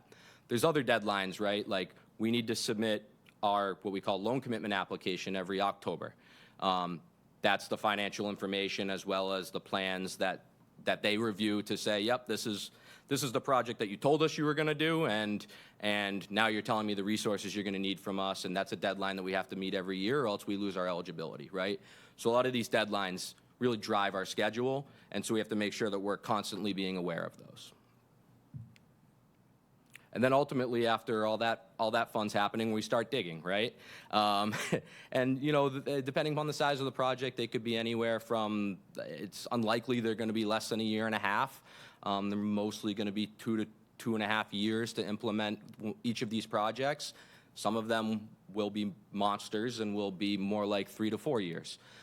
So that doesn't mean in any particular location we'll be digging for that long, but for all the roads that are included in a particular project, it just takes that long to get these projects in the ground. All right, so now to the project updates for the various projects that we're currently implementing. So I'll go somewhat quickly through these because I know you're getting regular updates from Kelly on the monthly updates, but I'll go through these quickly. And certainly if you have any questions at the end, by all means, we can bring these back up. So the Strawberry Hill Road Sewer Expansion Project, this is the project that followed the Vineyard Wind route. This is our first major sewer expansion project under this program. The project is substantially complete, which means we have full and beneficial reuse of the infrastructure that was installed, and we are operating the infrastructure. We're currently addressing punch list items and restoring sides of roads and making sure that the contractor fulfills all their obligations. There are 144 parcels that are currently eligible to connect to this project.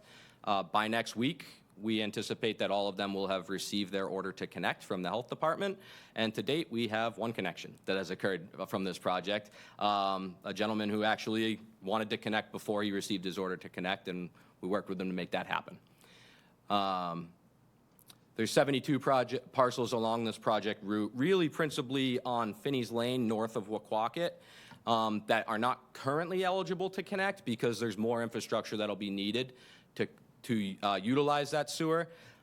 Because of the nature of this project, it was a long linear project that was just following the Vineyard Wind route at the time. It wasn't necessarily following logical boundaries or what we call sewer sheds, which is all the sewers that are going to go to one location. So there are some areas that need more work to be done to be able to make those sewers work. Most notably our Route 28 East project, which I'll talk about next.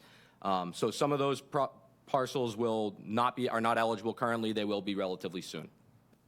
One thing to note, this project we are projecting right now will be about $275,000 under budget. Route 28 East Sewer Expansion Project, this is our fundamental infrastructure that will support the whole sewer expansion program. This project includes the Finney's Lane Pump Station, which is installed at the intersection of Route 28 and Finney's Lane. We built force mains all the way from that point to the wastewater treatment plant, which will convey most of the flow, about 90% of the flow in the program, through that facility and through those pipes to the wastewater treatment plant. There are a number of connections along the way that occur, as well as notably the southern port leg of Finney's Lane from Waquaket Lane to Route 28, which will allow those northern parcels that I was just talking about to ultimately connect. We remain on track for connections this fall for this project, so continuing to maintain schedule, and we are actually projecting at this point that we're going to be about $1.25 million under budget. The sewer contract, there's two contracts here. There was the sewer and then the pump station. We wanted to split them because we thought it made a tremendous amount of sense at the time. Ultimately, we ended up having the same contractor be the low bidder on both projects. Robert Auer did this whole project and went relatively smooth. But all the below-grade work on the sewer contract is done, so all the pipes are in the ground. We're done digging. Remaining work really is paving and restoration of roadways. Finney's Lane, the paving was anticipated to be completed today from Route 28 to Strawberry Hill Road. We'll be back in the fall to complete the paving from Strawberry Hill Road to Waquaket Lane because we recently had, late in the contract, we uncovered a drainage system that had failed. So we needed to address it, and we need to allow that drainage system to be in the ground for more than 90 days before we pave, or else we have the concern about potential settlement. We don't want a brand new road to settle, right? So we're gonna do that short section of Finney's Lane in the fall. Next week, we'll be starting the restoration and paving of West Main Street, and then this contract is effectively complete. There will be 11 grinder pumps that are anticipated in this project. So this is the first project that we have that really has, I'll call it a significant amount of grinder pumps. There will be more in other projects, but there are 11 that are expected in this project. And then the Finney's Lane Pump Station, we're currently finalizing the utility services to be connected. Most of the work inside the building is actually done. As you've driven by it, the exterior of the building is complete. There's some testing inside the building that will need to be done once all of the utilities are active. And we're anticipating substantial completion for that in the fall. Again, remaining on track for connections this fall. Just wanted to show a picture of the Finney's Lane Pump Station. I'm sure you're all familiar with it. We took a lot of pride in this to make sure that it looked good. We didn't want it to be an eyesore. It's certainly in a very well-seen location. It's also the biggest pump station we're going to install as part of this program. So we wanted to take good care to make sure that it looked great for the community. Centerville Village sewer expansion, I spoke briefly about this a couple minutes ago. This has been further divided into two projects for reasons we've discussed in the past with this council. For the northern phase, the bids were opened on May 17th. CC Construction, a local contractor who actually did the Strawberry Hill project, was an apparent low bidder at about $20 million. They've been notified of our contingent intent to award this contract to them. We cannot award the contract at the moment until the Mothers Park Pump Station, Article 97 legislation is passed. It's currently at the state legislature awaiting ratification. We're anticipating that will occur in the next month or two. We remain in constant communication with our senator and representative, continuing to try to work this issue. We did recently receive an extension from SRF of the principal subsidy deadline, so we will remain eligible for principal subsidy, and that was one of those deadlines I talked about a couple minutes ago. So we remain on track to award this contract this summer and commence construction in the fall. We're expecting the contractor per contract will have 870 days, so 2 years to complete the contract, and we're anticipating it will be complete sometime around the end of 2026. And then there's the southern phase of the project, which we're continuing the design effort on. don't have a date set for the commencement of construction there, somewhat contingent on what happens with the wind proposal, for reasons that we previously discussed. Just wanted to briefly talk about the Mothers Park area as part of this project. So a number of years back, actually about 20 years back, going way back, there was a proposal to install a pump station here as part of the previously proposed sewer expansion around Lake Wequaquet. There was a lot of community pushback at the time about that. So as we were starting the CWMP development, we knew we were going to need a pump station here again. And so we started looking for other locations because we assumed this was going to be problematic, right? At the time, we found a home that's located at 310 Main Street that the community decided to purchase. And the community was not overly thrilled about that, right? So we went back to the drawing board and tried to find a creative way to address this issue, right? And what we did was we identified Mothers Park Road, which is that cut-through road on the east side of Mothers Park, as really a hazard to travel. Want to kind of get rid of the road anyway, and it presents a good opportunity to install a sewer pump station. To do that, we need to improve the intersection of Main Street and North Main Street, which is shown on this figure. So that is where the Article 97 legislation is necessary because we're utilizing a protected park. We will offset the loss to the park with what was previously the roadway of Mothers Park, and ultimately there will be a larger park at the end of the project. We're also going to be installing sidewalks and parking facilities at the site so that Mothers Park becomes more usable as a result. So ultimately, as recently as earlier this week, I was talking with the Centerville Civic Association about this. Really feels like it's been a win-win, and we're looking forward to implementing this starting later this fall. Route 28 West, this is the backbone of our western expansion. About 2 months ago at this point, this council approved $59.65 million for the construction of this project. It will include 5 pump stations. I've listed the location of it, about 5 miles of sewer. And it is recognized by the state as an important project, as it was listed on the Clean Water Intended Use Plan as the number 3rd ranked project in the Commonwealth. So ranked very highly, as it is a very important project for our program. The project's currently at 60% design, and we're anticipating construction to start in 2025, likely the fall of 2025, and complete in 2027. Other funded projects that we're currently working on, I won't necessarily read all of them, but there are a number of projects in the hopper that we're currently actively designing. They're in various stages of design, whether it be the Finney's Lane sewer expansion, which are the neighborhoods on either side of Finney's Lane, which we've gone through the preliminary design process internally, and we're in the process of hiring a designer to complete the drawings. And then there's a number of projects, again, that are in various stages, and then our anticipated schedules for implementation of those projects. So then that brings me to the non-traditional projects, and a quick update on all the non-traditional projects. The non-traditional projects in themselves probably could be a whole session, right? But I'll do it through a quick update on the projects that we identified in the plan and are currently working on. So the Mill Pond dredging project, this project would dredge the sediment that's within Mill Pond and Marston's Mills in order to allow the pond to treat for nitrogen better. The biggest issue associated with this project historically is that there's a little fish that lives in there that is protected under the Natural Heritage and Endangered Species Program. And so just going and dredging the whole pond is not necessarily a regulatory possibility. So we've been working closely with the Natural Heritage Program to try to find a plan that will protect the species, but also achieve the goals. And we think we've done that at this point by scaling back the dredging. Actually, the figure in the upper right is the plan that we're thinking we're going to do. It's a little difficult to follow, but it's effectively targeting pools that will be fish habitat moving forward, and then going in areas where it's not necessarily the best habitat and getting more sediment out. We are currently in the process of contracting with the Woods Hole Group to complete the design and the permitting of this project, and we're optimistic we'll be in a position to implement this in the second half of Phase 1. Warren's Cove Aquaculture, Rob spoke about this earlier. Last year, the town council approved funding for the feasibility study. We're in the process of writing the RFP to retain a consultant to do that.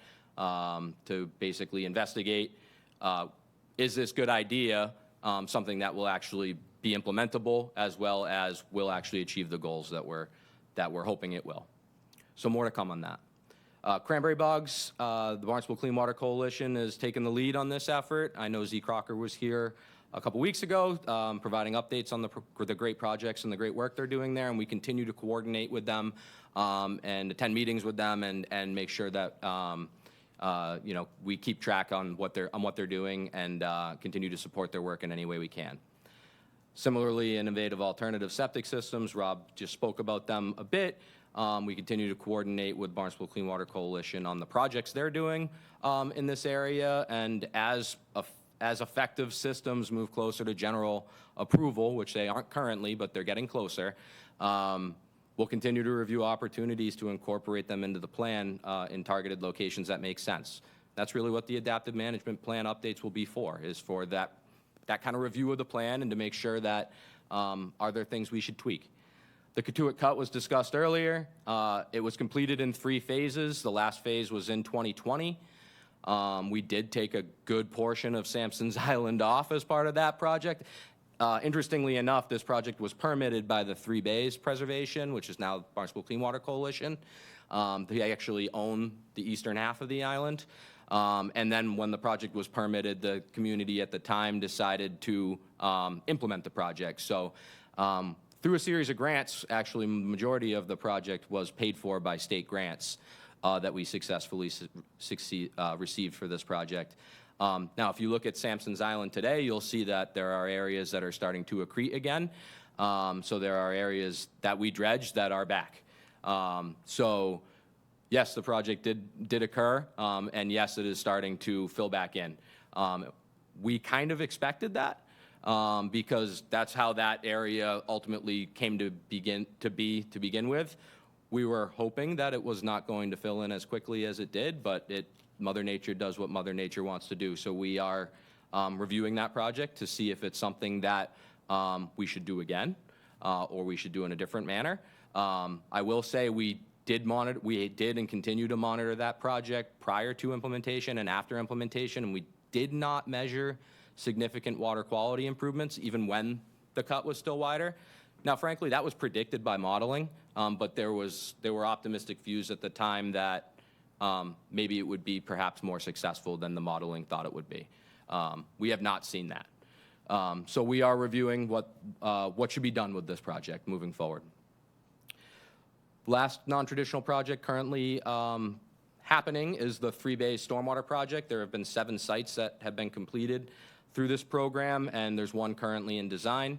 It's been a very successful program. This program, again, has been supported by predominantly grant money through a number of different grant programs, CZM, now NRCS. So a number of the grant agent programs are interested in this program and continue to support it. Quick slide showing just some of the work we did through this program. On the right side is a map of the Three Bays watershed, and each star is a location that we implemented one of these stormwater practices. In the upper left are the projects we have implemented to date.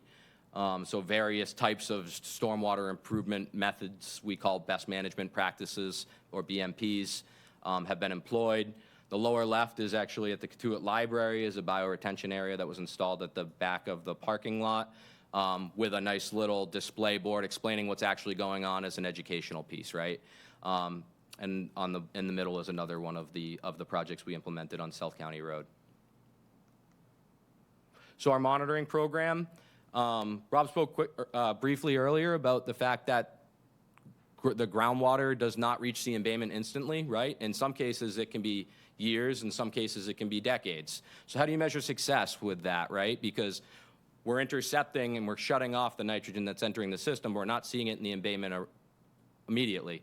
So how do we measure success? So the approach that we take towards that was part of our CWMP and approved as part of our CWMP, was effectively, I'll call it a 3-prong monitoring approach.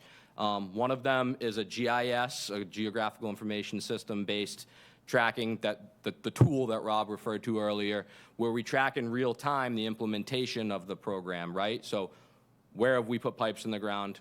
Who has connected? What's the measurable improvements as a result of that? So that will be a real-time, continuous look at success, at implementation, at how far along have we come with the program. It uses water data that we get from all the water purveyors to track how much wastewater is being generated at each of the properties in town, and the projected nitrogen removals when we shut off that, right? When we connect them to sewer. So how much nitrogen did we just take out of the system? That's our real-time tracking of the program. Last special town council meeting, you heard from Amber from my office as well about our embayment monitoring program, and she spoke about the fact that this is really our baseline and our long-term tracking for the success of the CWMP, right? So it establishes a baseline of measurements in the field of what's actually happening in the field, and we will continue to implement that program, and ultimately, after the sewers are in the ground and the people are and the homes are connected, and we've had enough time to have travel time of groundwater, we should see the TMDLs achieved in the water, in the embayments, right? That's the goal, and that's the measurement of success there. So that program started in 2002, and it will continue throughout the program.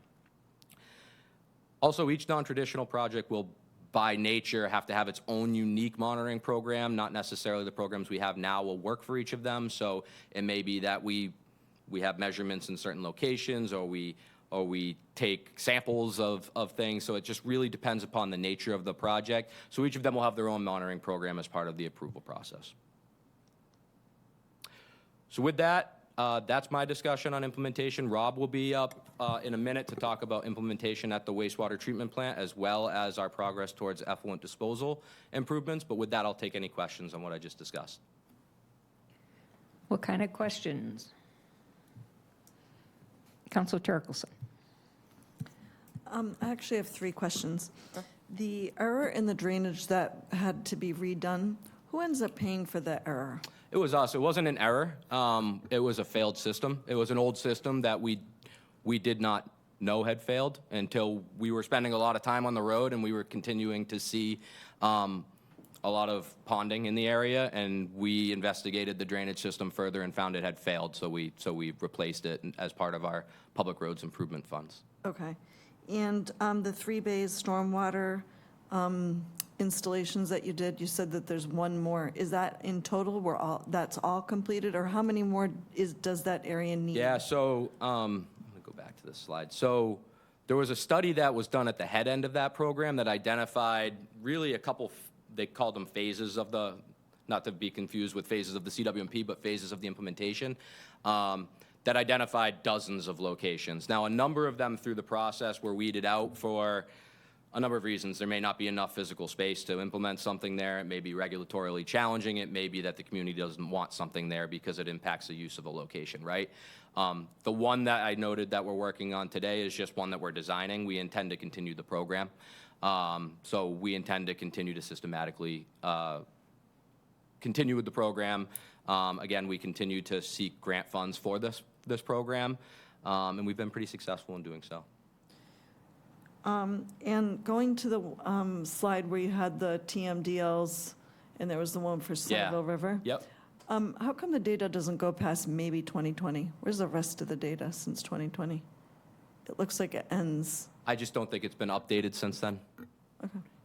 Yeah, this is actually one of the figures that was in Amber's presentation a couple weeks ago. I stole it from my presentation.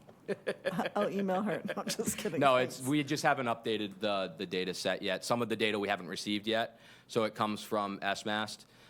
They process all of our samples, and we are a couple of years behind in getting all that data and updating all these figures that were updated back in that time Just frame. be curious to see what the data Where is it's showing in going. the last 5 years. Thanks. We can look into it for sure. Yeah, thanks. Councilor Schnapp? Thank you, Madam President, and impressive amount of information that you've shared with us. And, well, a good amount of time, but you had it pretty well compressed. We all thought Rob was going to be longest, but That's right. Still more to go. This is kind of a historical question, but was there ever consideration of a second water treatment plant or more coordination with our neighbors? I mean, as you've said, the watersheds are not political boundaries, so is it just harder to make that happen? yeah, so there's a number Short answer, yes. There was consideration of all of those things, right? So as part of the plan, we looked at what we'll call package plants, right? So smaller plants strategically installed throughout the town, more closer to the where we're sewering homes. Part of the problem with that is there's a residual that comes from the plants, right? So in certain subwatersheds, specifically in the 3 bays, we need to remove 100% of the septic systems in the area. So removing the nitrogen and then putting some residual nitrogen back in, the math didn't work out, right? It also is far more costly in the grand scheme of things. Economies of scale come into play with centralized treatment.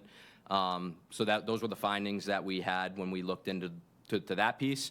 From an intermunicipal discussion, we continue to have discussions with our neighbors. There's been a number of studies, a number of opportunities that have been looked at. None of them have panned out to date. One of the largest being JBCC was something we were looking really hard at the time of the development of the plan. So if you read the plan, there's a lot of discussion about JBCC in the plan because that was something we were actively pursuing at the time.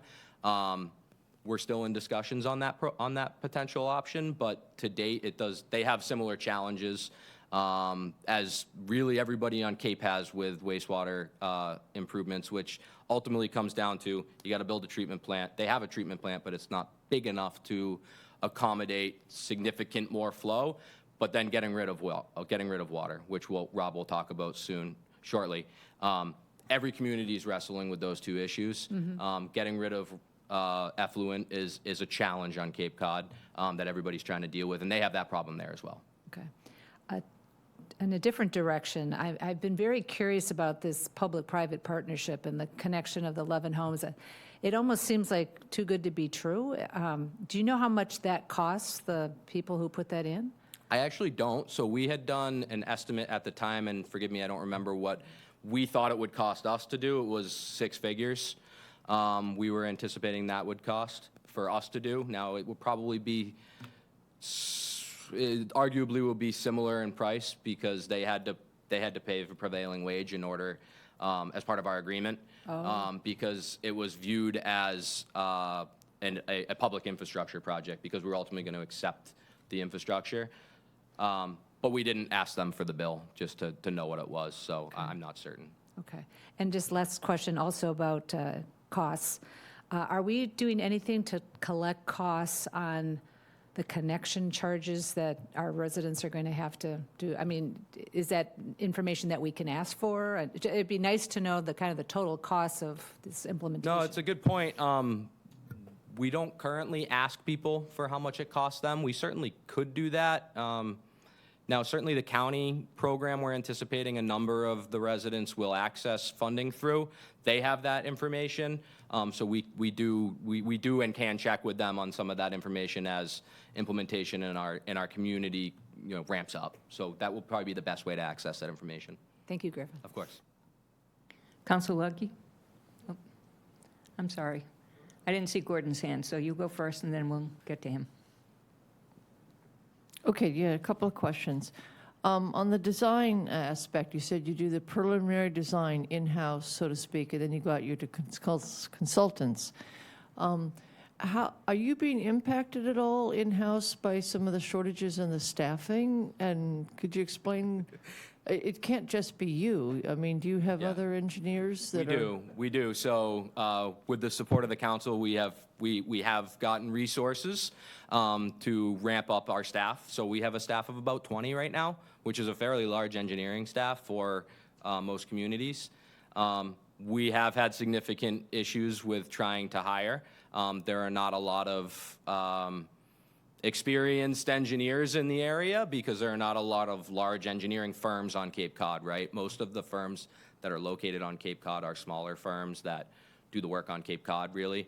So a lot of the people that we have working for us are people that we have hired as a result of life circumstances, right? Somebody decides for some reason that they want to move to Cape Cod and make this their home, and they're just at that point in their life where this is the place for them, and it works out because certainly the costs of living here are challenging as well. So we are certainly dealing with staffing concerns, but we do have resources to do what we're doing in-house. When we run out of resources or we have bandwidth concerns, that's when we start hiring consultants. There are times where we have and probably will have consultants do the preliminary design effort for us because we just don't have the capacity. So that's where I come in, right? I'm overseeing the group, so I'm making sure that I understand the capacity of everybody, and we make the decisions on a project-by-project basis, which projects we need more support or on and which projects we maybe don't. Okay. Then a follow-up to that. Would it be a correct statement that anywhere that a wind duct bank is going, a sewer will go, owing to the cost savings you get for the paving? Would there ever be a wind duct bank without a sewer accompanying that construction? So I suppose it would be possible if it was within an area that's not identified for sewer expansion, right? So our whole town's not getting sewer as part of our program. So if there are roadways that there was a wind duct bank proposed in that was not anticipated to get sewer, we wouldn't need to recommend to sewer that as part of it because it's not anticipated to get sewer, right? Ultimately, it's a recommendation from us that we should implement sewers, us being DPW, that we should implement the sewers prior to the installation of these duct banks for technical reasons. Ultimately, it'll be more expensive after a duct bank's in the ground to install a sewer, and it will be difficult because the duct banks are fairly large. They take up a large amount of our utility corridor underneath our roadway, so that presents technical challenges to the installation of sewers once it's there. So for technical reasons, we feel that's the best approach because it will be difficult to do that after. There also is cost savings associated with that in that, at least to date, the agreements that we've made are that the private entity would pave the road. And a follow-up to that, how do you work the final design then? Do, for example, Avangrid and you hire the same firm? Yep. And do you cost share that design money? So I can't project what's going to happen in the future, right? But what's happened to date with Vineyard Wind, the same designer designed both projects. So the duct bank was designed by a firm. We retained the same firm to design the sewer so that they could coordinate the design. On the Centerville Village Sewer Expansion North phase, we similarly hired the same designer that's designing the duct bank to design the sewers. They're different teams, but they're the same firm, so they're sharing the same files. There are some synergies there. There are some problems there as well. So that's what we have done to date, so that we could make sure that it's a coordinated effort. Okay, thank you. Council Starr. Thank you. Just a quick, could you help us out with one issue that's come up recently with the alternative route through Centerville? Remember Sure. Just give us like a 2-minute, just quick, how that decision was made, Okay. what was considered. So we didn't make that decision ultimately. So that decision was made by the wind developer that Okay. that the preferred route would be the preferred route that we all know and love at this point, right? There was some community engagement in that. There were some meetings that were held with the Centerville Civic Association. There was a polling of a group at a particular meeting. But ultimately, the final decision was with the wind developer, and that's what they put forward as their preferred route during the permitting process. Okay, thank you. Yep. Anybody else? Councilor Clark. Thank you very much, President Penn. Thank you for the presentation. I was going to ask about mounding and the disposal of water, effluent water, or cleaned water, but you said that's coming. That's the next presentation. Thank you. And I do want to say congratulations to you, apparently with not only with the savings of the, in the Hyannisport area, but my quick math looks like it, that you are showing that the town has come up $1.5 million under budget so far, so Thank you. thank you for that. I have a quick question. What's the difference between a phase and a stage? It's a great question. That's for Council Burdick. It's a great question that we're still wrestling with, right? So I'm going to do some of the history that Rob just did, right? So as part of the development of the plan, there were solutions that were identified, right? So the phases were areas that were during the RAC and brought forward into the finalization of the plan recommendations were identified for sewer expansion. Pompanesett Bay area, which is where the stages principally are, the thinking at the time with the RAC was that it would be more cost-effective to do that through nitrogen trading with our neighbors. So some sort of agreement with Mashpee and a small sliver being Sandwich as well, that they would complete projects close in their area because it was going to be difficult for us to do. Now, as we went through the public process, there was discussion of that could probably work regulatorily, but it ultimately probably won't deal with the water quality impairment we're seeing in Shoestring Bay, which is principally being from the Cotuit area. So as we heard those discussions and decided to include what we called the stages, which was projects that would address those areas with traditional solutions at least contemplated in the plan, but we didn't know where it was going to go at the time. And again, a couple minutes ago, I spoke about the fact that during the development of the plan, we were looking really hard at the opportunity Joint Base Cape Cod may have presented. So there was thinking at the time that some portion of the western sewers would be going west. And for that reason, we didn't assign a time frame to the stages because we needed all that to play out. So the stages are projects we intend to implement, but we haven't assigned a date to. Okay. They're in the wings. All right. Council Clerk. Thank you again. Another quick question I forgot to ask earlier. That yellow triangle that borders with Yarmouth, that is along Yarmouth Road or Old Yarmouth Road, what is Yarmouth doing? Because apparently we share that watershed. Yep, Yarmouth is in the process of implementing their first phase of their program. We actually met with them a couple weeks ago just to trade war stories and talk about our progress, right? So they're implementing sewer expansion kind of similar as we are. They're focusing on Route 28 because that's going to be their main thoroughfare for collection. It also presents economic development opportunities for them, which frankly helps with some of their funding of their program.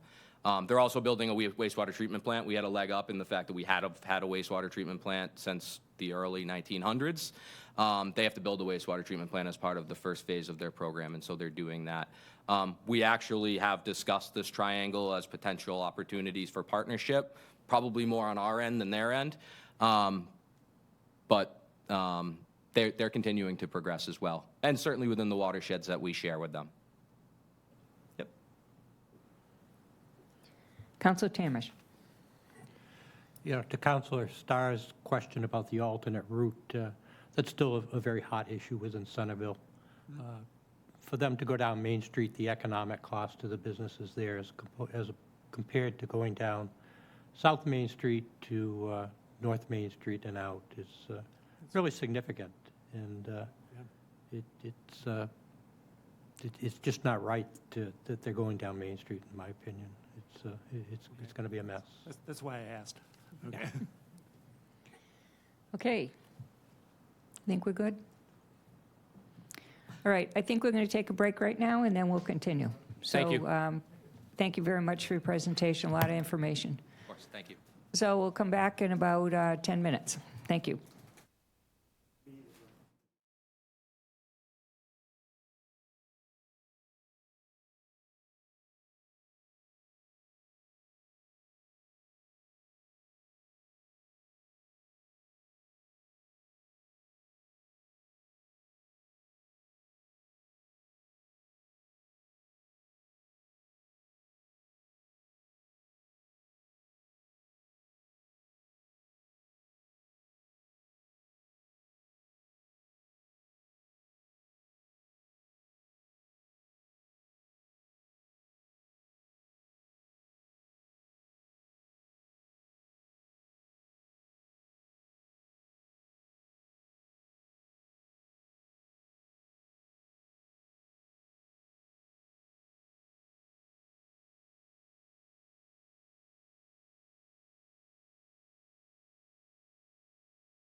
Okay.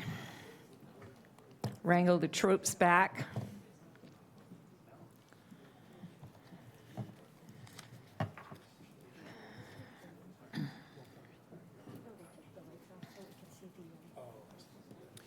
Hello, Dan Santos, Director of Public Works. Our next presentation will be by Rob Steen, talking about the wastewater treatment plant upgrades and effluent disposal.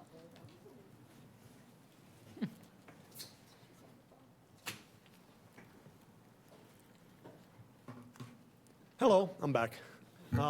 So as the first presentation was a tried and true presentation that I've given 100 times and literally one time had to do it without the slides, this one is sort of a new presentation, and I hope I'm hitting the mark with it. I've tried to pull together some thinking on the plant, what we're doing at the plant, and what we're doing at effluent. They're both pretty complex topics without going too deep into details on it. However, if I miss the mark, let me know and we can have a conversation at the end. So what I'm going to do with it is I'm going to review what the CWMP or where the CWMP left us regarding these two topics, and then I'm going to move into what we have done since the CWMP and what our efforts have been. Again, it's sort of a synopsis of that. It's not an all-inclusive. There's been multiple reports that have been written in the interim, but I'm going to try to kind of coalesce that. So if you looked at the CWMP, and I don't expect you to read this, there was a number of things that it recommended be done to the plant. Griffin already mentioned a lot of these, or in fact, all of these. I'll just leave it at that. As we came out of the CWMP, we knew we needed to address the plant. We knew there was aspects of the plant listed here that we needed to address, and so it was on the to-do list as we went forward. We also knew we potentially had an effluent issue. And as we went through, we sort of looked in sort of three different areas. So if you look at the plant itself, our average discharge coming out of the plant on an annual average basis is about 1.6 million gallons a day. MGD is million gallons a day. It's the rate of flow. Our highest flows at the plant, as you would expect in a seasonal community, come in the summertime. Our lowest flows at the plant, as you'd expect in a seasonal community, come in the winter.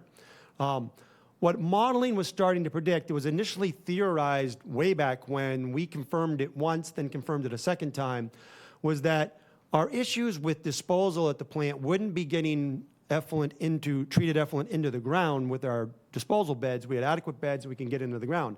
The question was going to be, in low-lying areas downstream of the plant, would they affect low-lying areas and thus mound groundwater? So that was the question that was at hand. About groundwater, what you'll notice, and I think we've had this conversation here before, I think actually I've had it with you at one point, groundwater fluctuates by several feet during any given year, and those levels can fluctuate year to year. The interesting thing about the fluctuation of groundwater is that groundwater tends to be highest in the winter and spring and lowest in the summer. If you remember what we talked about plant effluent, our plant effluent discharge is highest in the summer and lowest in the winter and spring. So there's some sort of temporal aspect to the conversation as we go forward on that. What the results were from the modeling that we were doing at the time was that it looked like the plant could put out 2 million gallons a day annual average without any impact on homes. Impact being measured as groundwater fluctuating less than 8 feet from the surface or coming to within 8 feet from the surface. 8 feet was picked because we said, okay, that's probably the bottom of a foundation. So that was the 2 million, that's where the 2.0 MGD came from. And right now we're predicted to reach that point in 2027.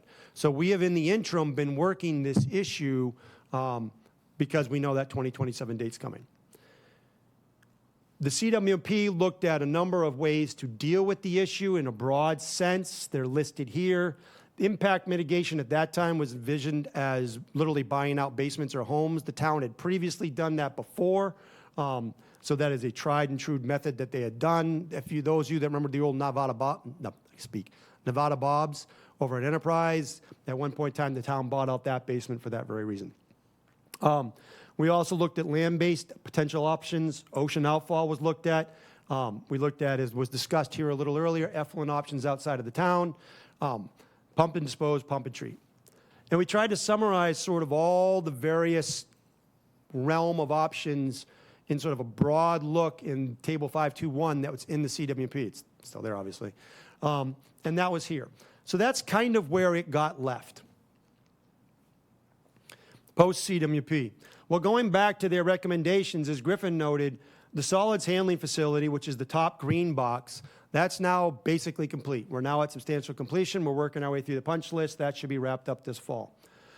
The blue box at the bottom, which is the aeration tanks, nutrient removal, headworks, backup power, and secondary clarifiers, that is the project you just approved. That is the nitrogen reduction project. Speaking of that project, when we started with the design team on that project, or even with the evaluation team on that project, we set the following objectives. And we actually shared this with the designers. I will not read these all to you, but these are the stated objectives of the project that we wrote, gave to our design team, and said, look, these are the things we want to meet. The biggest part was the number one, which was the primary objective, which is to achieve a nitrogen level of 3 milligrams per liter or less. At the time we were doing this, we knew that was aggressive. The plant is currently permitted for 10. It gets, on average, about 6 as it currently sits. We were trying to get to 3. There were secondary objectives, too, and as we've talked about previously here, while we were doing this, we weren't ignoring the fact that in the future, there's future requirements coming, PFAS not least amongst them. Phosphorus is a potential, other items of that nature, and that we were potentially going to have a conversation about effluent that's broader than the traditional ways of dealing with effluent. So we said, look, as a secondary objective, whatever we're going to do at the plant needs to set us up for success in those areas as well. And then there was the tertiary objectives that you'll see below, leveraging technology, cost effectiveness, things of that nature.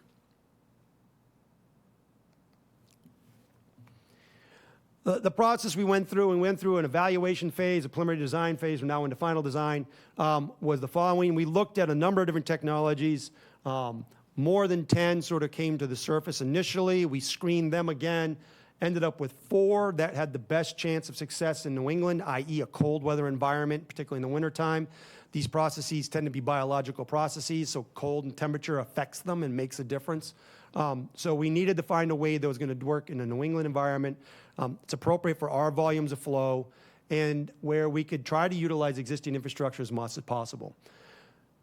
Of those 4, we did a deep dive. Those 4 are listed across the bottom. What this chart shows you is the estimated total effluent nitrogen that we're expecting from any one of these solutions, 0 to 4 milligrams per liter. Again, remembering 3 was sort of our target area. And if you look at the 4, the one to the far right, which was a 4-stage Barnstable with MBR, and I will explain those acronyms in a minute, was the one that achieved, thank you, Lynn, was the one that achieved the best nitrogen reduction, or the lowest effluent nitrogen limit. We then looked at cost, and interestingly enough, as we looked at the 4, the one that actually did the best for nitrogen was the second least expensive one as well. And the one that was the least expensive didn't make the cut in terms of the 3 milligrams per liter. So the solution, or the option that was selected, really started to become pretty obvious at this point. It was our least expensive option that could make this cut.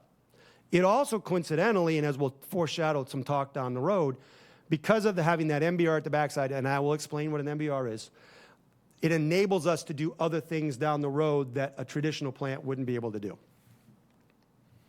So as I said, the selective alternative was the 4-stage Barnstable with an MBR. It was the highest quality effluent. It is a proven technology in our climate. It minimized tankage sizes, and it had the lowest achievable capital costs. Okay, 4-stage Barnstable. If you remember the picture of Andy's plant that we talked through earlier, and we talked about those aeration basins, so Andy's plant was initially designed as a plant to deal with BOD and TSS, biological oxygen demand and total suspended solids. The aeration basins is where the biota live that were dealing with biological oxygen demand. About 2 to 3 decades ago, it was further subdivided to start to deal with nitrogen, which is why we can get from the 10 to the 6 that we do. Remember how we talked about you deal with nitrogen? You aerate it, and then you throw it in an anoxic zone, and they use that nitrate and cleave that off. So we took some of the beginning of his aeration chamber to make an anoxic zone followed by his aerobic zone. And in doing that, we were able to get the 6. If you look at a Barnstable, it goes 2 of those cycles, anoxic aerobic, with a potential for a supplementing carbon at the second anoxic zone. So we are effectively doubling the horsepower. It's not horsepower, I know that's probably a crude way of saying that, but doubling the capabilities of his facility by going with a Barnstable. The next question was, look, you see that secondary clarifier at the backside. The whole point of that thing is that all that biota that works its way through with the effluent, with the sewage water, you need to separate that back out so you can see how you recycle it back. RAS is recycled activated sludge back to the front of the plant so you can reuse it. The secondary clarifier is one way to do that. It's the way he currently does it. Given today's technology, it may not be the most efficient way, but it does its job. There was another opportunity, which is called a membrane bioreactor. What they actually look like is that. If you look on the right side, you'll see it looks like there's cartridges, and it looks like just 1 million straws hanging there. And what happens is all of that biota-heavy wastewater comes in contact with the membrane bioreactors, and there's a vacuum inside those straws that pulls the wastewater through. So you have a physical filtering process that's happening with those straws, for lack of a better term. Additionally, because that tank that they're sitting in, if you look at the bottom picture, you'll see a little picture of an MBR sitting in an aeration tank. That tank is also still treating. It's still oxygenated. So you would get additional hit. This allowed us to have higher concentrations of biota in the aeration tanks versus secondary clarifiers, thus smaller aeration tanks, thus lower cost, which is why that cost on that far right value was less than other issues, if that makes any sense. MBRs here, membrane bioreactors, as I said, the picture on the right shows the cartridges. You'll see a treatment train in the bottom right-hand corner where there's a number of these cartridges in the water column. Very high quality effluent. They remove down to the virus level. So they will remove viruses from the wastewater. Consistent performance. They've been around for decades now. They're expandable. They usually have less odor. The disadvantages, and we talked about this at a previous meeting, is they do have a high energy cost. But you get a very high quality of effluent coming out of it. Current status on that project is design has been funded previously, and we are currently approaching the 60% point of design. We expect to be there in August. Construction funding, you just approved with the CIP we just did in April, and we're expecting to begin, well, we're going to complete design this winter coming, expecting to bid it in the spring of 2025, and construction will happen from the fall of 2025, probably through the early part of 2029. Future needs. We've talked here a couple times about other potential needs coming up. PFOS, PFOA being one of them. Effluent may drive us to other levels of treatment being another one.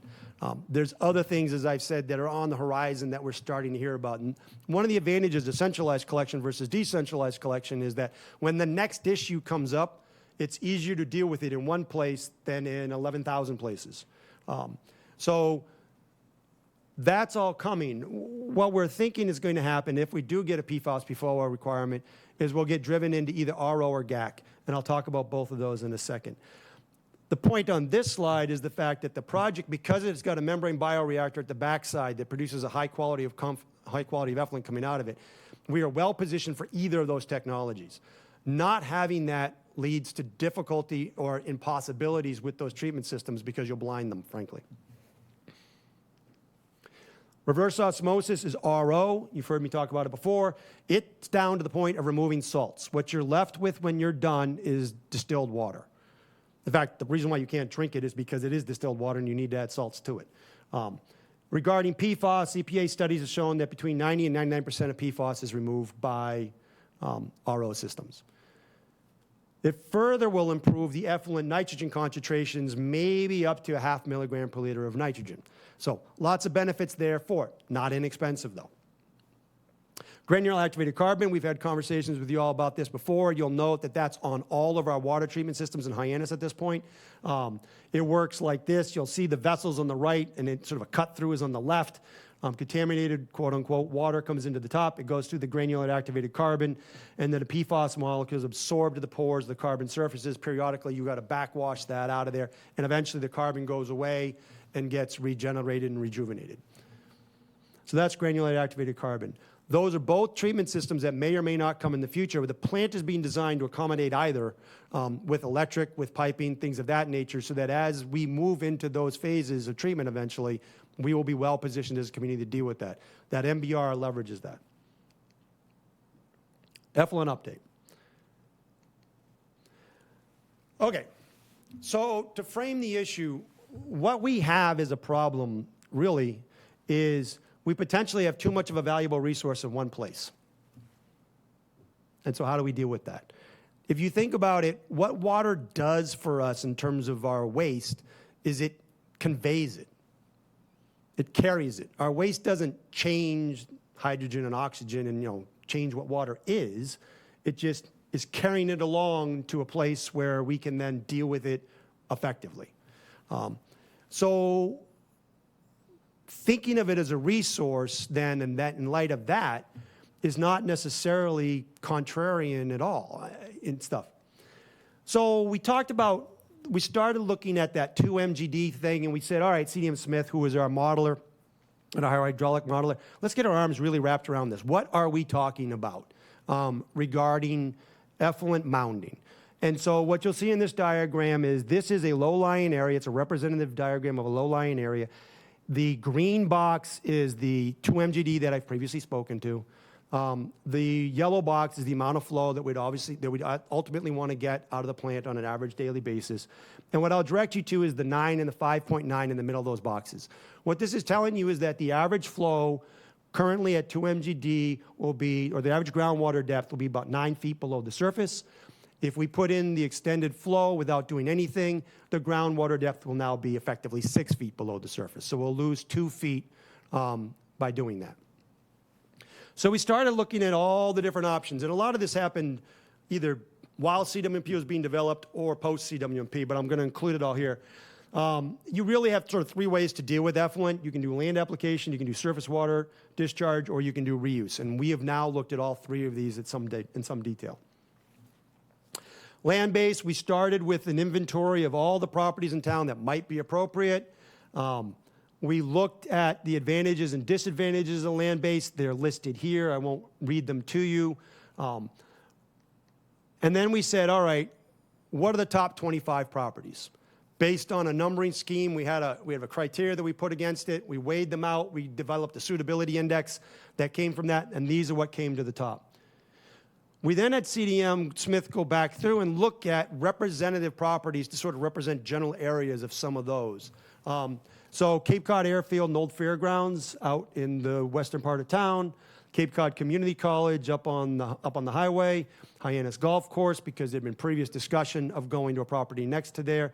LaRussa property were ones that we sort of looked at and modeled. I won't show you all of them. I'll show you 2. But what we came up with, if you go to the Cape Cod Community College, which at one point in time was viewed as a panacea, you'll see that if you do that, the prediction is for only 1 MGD, and we need to get 2.5 in, you're going to raise the water level of Lake Wequaquet by over 1 foot. We felt like that was probably untenable in understanding the pressure points that are already there. Going out west, we found that the soils weren't ideal, and that, again, we would have mounding concerns. This diagram doesn't particularly show that. And it's also going to affect a number of sensitive ponds and embodiments that are out there. So we felt that wasn't ideal.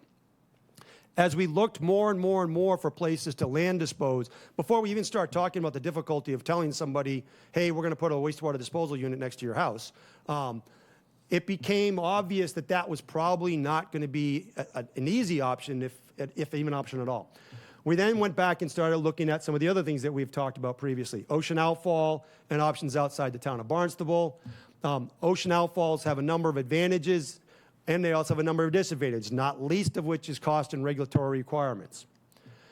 Really, in summary of the advantages of ocean outfall is this diagram. What we currently do is the top diagram, which is we use land-based disposal. What that does means is that what we put into the ground flows to the water bodies. In our case, there happens to be sensitive estuaries between us and the primary water bodies, so as such, those sensitive estuaries are impacted, thus the MEP program, thus TMDLs, thus why we're sitting here. Ocean outfall theoretically, and it's theoretically, skips that estuary and goes straight into that outfall area. Now, I'm not claiming that's a be-all and end-all. I'm not claiming that's a panacea. That's not what I'm saying. I'm just saying that we've looked at it. This is the conversation we were having. We looked at ocean outfall in a number of areas. We had a consultant come in and do some studies. They found a number of areas where it might be appropriate. What they were looking for was with 3.54 MGD of average daily flow, they wanted a target water depth of 40 feet.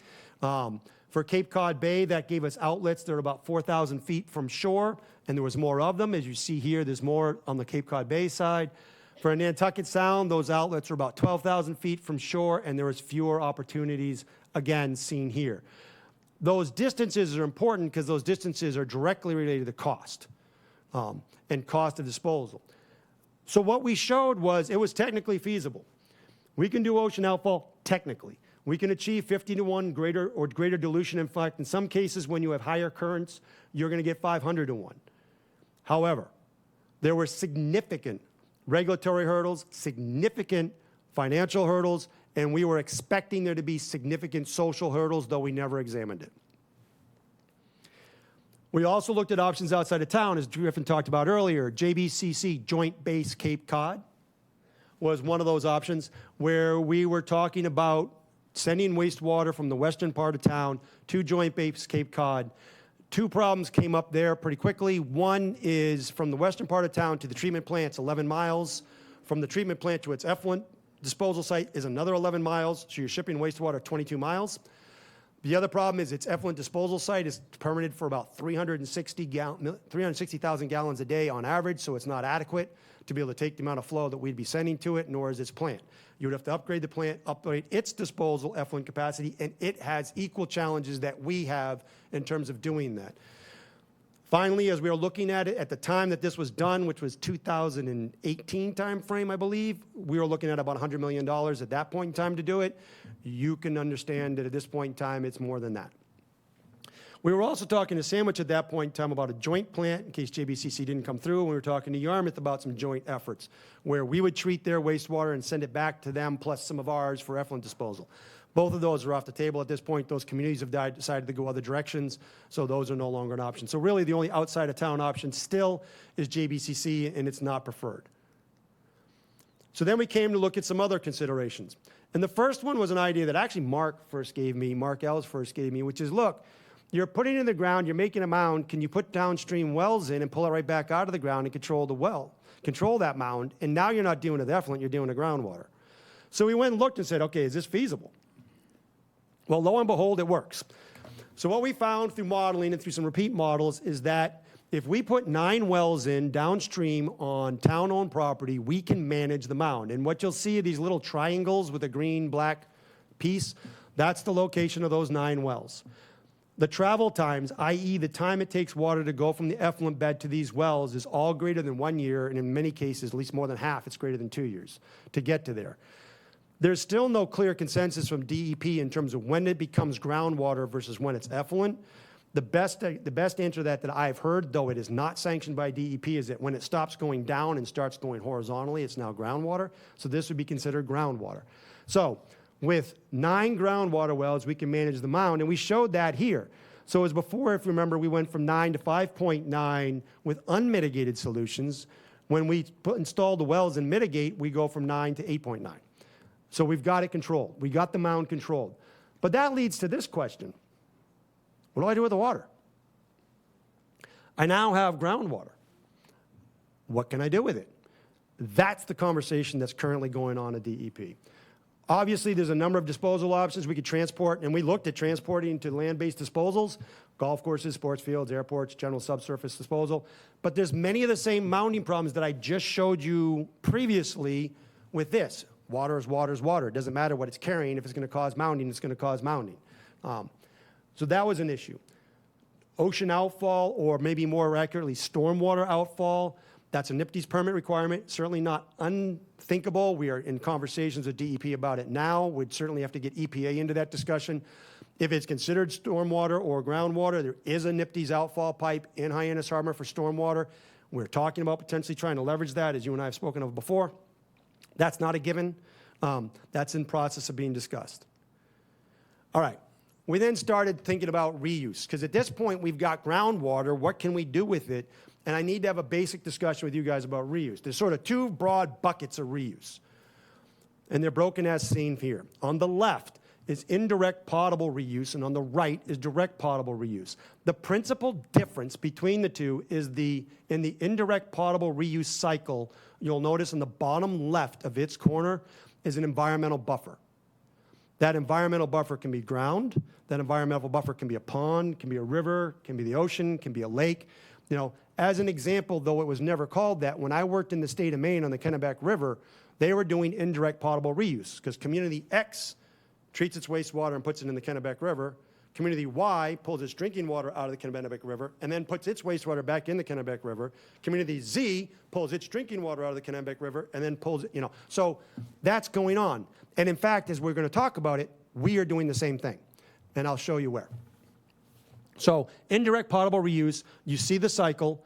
It goes from the consumer to the wastewater treatment plant, goes to advanced wastewater treatment, which we're well positioned to do, particularly if we get driven to PFOS and PFOA and RO.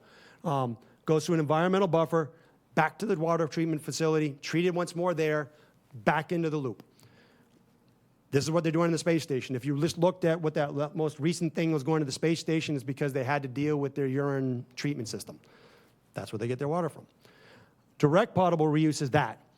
No environmental buffer, consumer, wastewater treatment, advanced treatment, drinking. Boom. Connect the ends of the pipe. And we can, and I'll foreshadow here, we can technically do the far right. There's no reason at this point why we can't. If you think about it, and this is just Rob Steen speaking my plug, and I apologize to everybody for going on a little bit of a tangent with it. I've always thought it somewhat insane that we spend lots of time pulling 5 million gallons of water out of the ground a day and throwing 5 million gallons of water away. It's effectively what we do. Moving on. So indirect potable reuse. How might that work? Well, one of the ways is you could take the water that we talked about from the mounding wells and take it over to the airport and use injection wells and put it in the ground there. Now, someone will say, well, wait a minute, there's PFOS in the airport. And I'll say, yep. And there's GAC systems sitting on those wells there. So by doing that, if I can drive the GACs, if I can drive the PFOS to those GAC systems, I can clean up the ground at the same time. I don't know. Indirect potable reuse, as I talked about, we currently are doing that, and I got a little wait for it here because it's my next slide, so you just got to be patient with me. Direct potable reuse is connecting the end of the pipes. So the conversation that's currently going on at DEP is, look, sort of two levels. Indirect potable reuse is probably going to be an immediate solution, but do we need to actually put it in the ground in the first place? You know, we are certainly, if we ever go to RO, we will certainly be contaminating our effluent with groundwater if we put it in the ground. No doubts. It's very arguable we might be doing that coming out the backside of an MBR, i.e. the groundwater is more polluted than what's coming out of the backside of an MBR. So the conversation, and the way we're trying to frame it with DEP is, what you need to look at is the raw water product. Is the raw water coming out the back of our treatment train better than the raw water you're pulling out of the ground? Because if it is, seems like a no-brainer, we should start here. That's the conversation that's happening. So direct potable reuse says, look, if we're getting driven by PFOS, PFOA, or others to put an RO unit in, if you look at California, they are doing DPR. They are the leading state doing it. Their treatment train is effectively our treatment train with RO on the backside plus advanced oxidation. So we're almost there. So yeah. And then the bottom one was Griffin's idea. He wanted to support the CWMP by bottling it and selling it. And so I don't want to take credit for that. That is a Griffin idea. I think he wanted to call it Barnstable's Finest. Barnstable's Finest. So reusable cartons, sure, we'll do that. Okay, to orient you, that little black polygon that's in the top of the screen, that is our wastewater treatment effluent beds. The purple lines you see is the flow coming out of the plant. With max pumping at all the downstream wells. The black dots you see are the Straightway wells and the Murray Dunn wells. Now, it's a 20-year to 100-year travel time to get there. So it's a long travel time, but it's IPR. And it's IPR all day, every day. So when we start talking about that, you know, and people say, okay, what about the ick factor? What about the community factors for that? My point to this conversation is to say there is a lot of this that is happening right now. I do this at my house. I have a well and I have a septic system. And if you don't think the two of those mix, well, okay. I personally think they do. And if not my septic system to my well, my neighbor's septic system to my well, and my septic system to my, that's how it goes. So there's a conversation that has to happen as we go forward with this, and we'll be back to you again, obviously, on this topic a lot. But as we start talking and wrapping our heads around what these opportunities are and what our options are, the immediate dismissal of things because we don't like to think about it, I think is misplaced. So what are we doing regarding effluent? I look at this as the Councilor Starr question because I think you ask me this about every time I see you. We are meeting with 2 separate groups at DEP once a month. The first group is working on a short-term solution. So the way we currently are looking at this is a short-term, mid-term, and long-term solution for effluent. The short-term solution group is looking at our renewal of our permit. We're going to renew our permit this August. And it's looking at, with our existing permit, can we get some more elbow room on our existing permit without making any dramatic changes at the plant, given what we currently are doing to help us get past that 2027 date. That group is currently in process. I think we will ultimately get there. What we may do in the meantime is do an immediate renewal in August just to kind of buy us some time, and then renew it again real quickly when the plant starts to be upgraded. The second group is the more interesting group. We're working with DEP, and it's very senior people at DEP that was here. Gerard, that spoke to you last week as the Southeast Director, he's in that group. There's a number of people paying attention to it from high up in DEP about it, because we are basically the demand signal for a bigger conversation they need to have statewide, which is how do we deal with reuse? As a state, we haven't had to deal with that principally to date because we get a whole lot of rain. So we have a whole lot of groundwater. So we really don't need to think about it. You go out west to Arizona and to California or to Nevada or some of these other states, water is a problem. And it's a resource. And they are having to look at these solutions to try to find a way to leverage the water they have so they don't just flat run out. We've never been driven to that. Now, we're getting driven to it for sort of an opposite reason. We have too much of it. And what can we do with it? And that conversation is driving this. So we're meeting with that group really principally to answer 2 questions. One is, what can we do with the pumped water, as I talked about before? So if we're going to do IDP, indirect potable reuse, what can I do with that pumped water? And we're noodling through that problem set now. And then also to talk about DPR regulations that the state would need to have in effect so that we could then potentially avail ourselves of DPR if the community so chose. We're fortunate in the fact that on our team, that's technical team that's talking to DEP, we have people from CDM Smith, which is a national firm from Colorado and California that are currently doing this. They have helped other states through this regulatory process. So we are not coming empty-handed as a community to DEP and saying, here's my problem, figure it out. We're coming saying, here's expertise, here's resources, let's work together collaboratively to come up with a solution with this, because you can't tell me that you want us to interdict septic systems to collect, to deal with wastewater, and at the same time have no place to put it, because I'm not going to evaporate it. So that conversation is maturing. I think it's coming well. That's kind of where it goes on. As I said, that's a monthly conversation at this point with each of those groups, and we're progressing, in my mind, nicely. The discussions we are having, and I want to assure you of this, discussions we are having are technically focused, environmentally focused, health focused, and regulatorily focused. We are not making decisions there. What we are doing is identifying options. Decisions will be made here. The intent is to come back to you or your successors and come back and say, here are the options we have.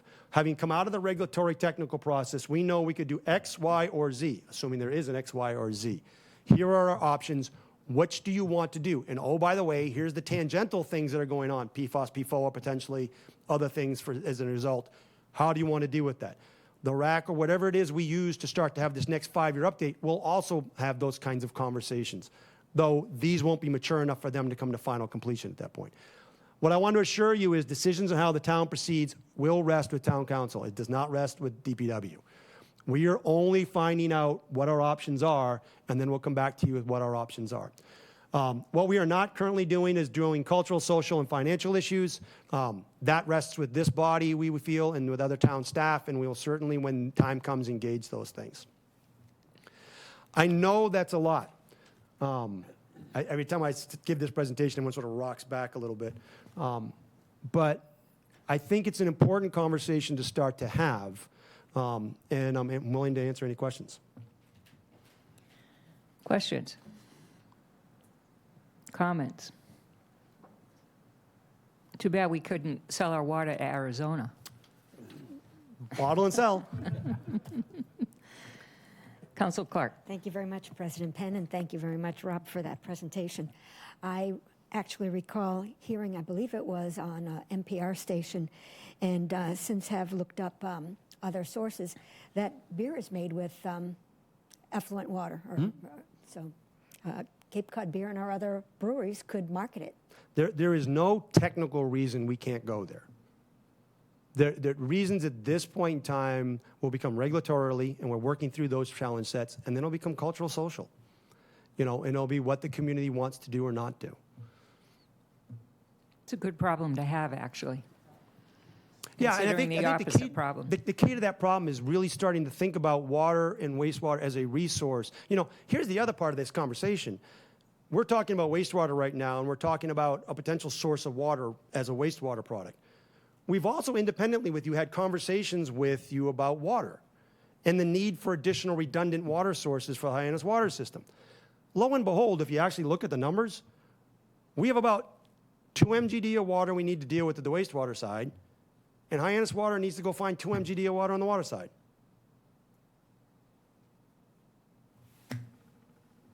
An equation. Councilor Turkelson. Thank you, President Penn.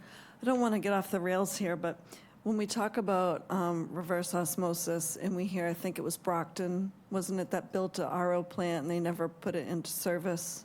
And the amount of energy. I went and looked after, I think you mentioned that last time. Yeah. I know Hull was looking at it as a desalinization plant.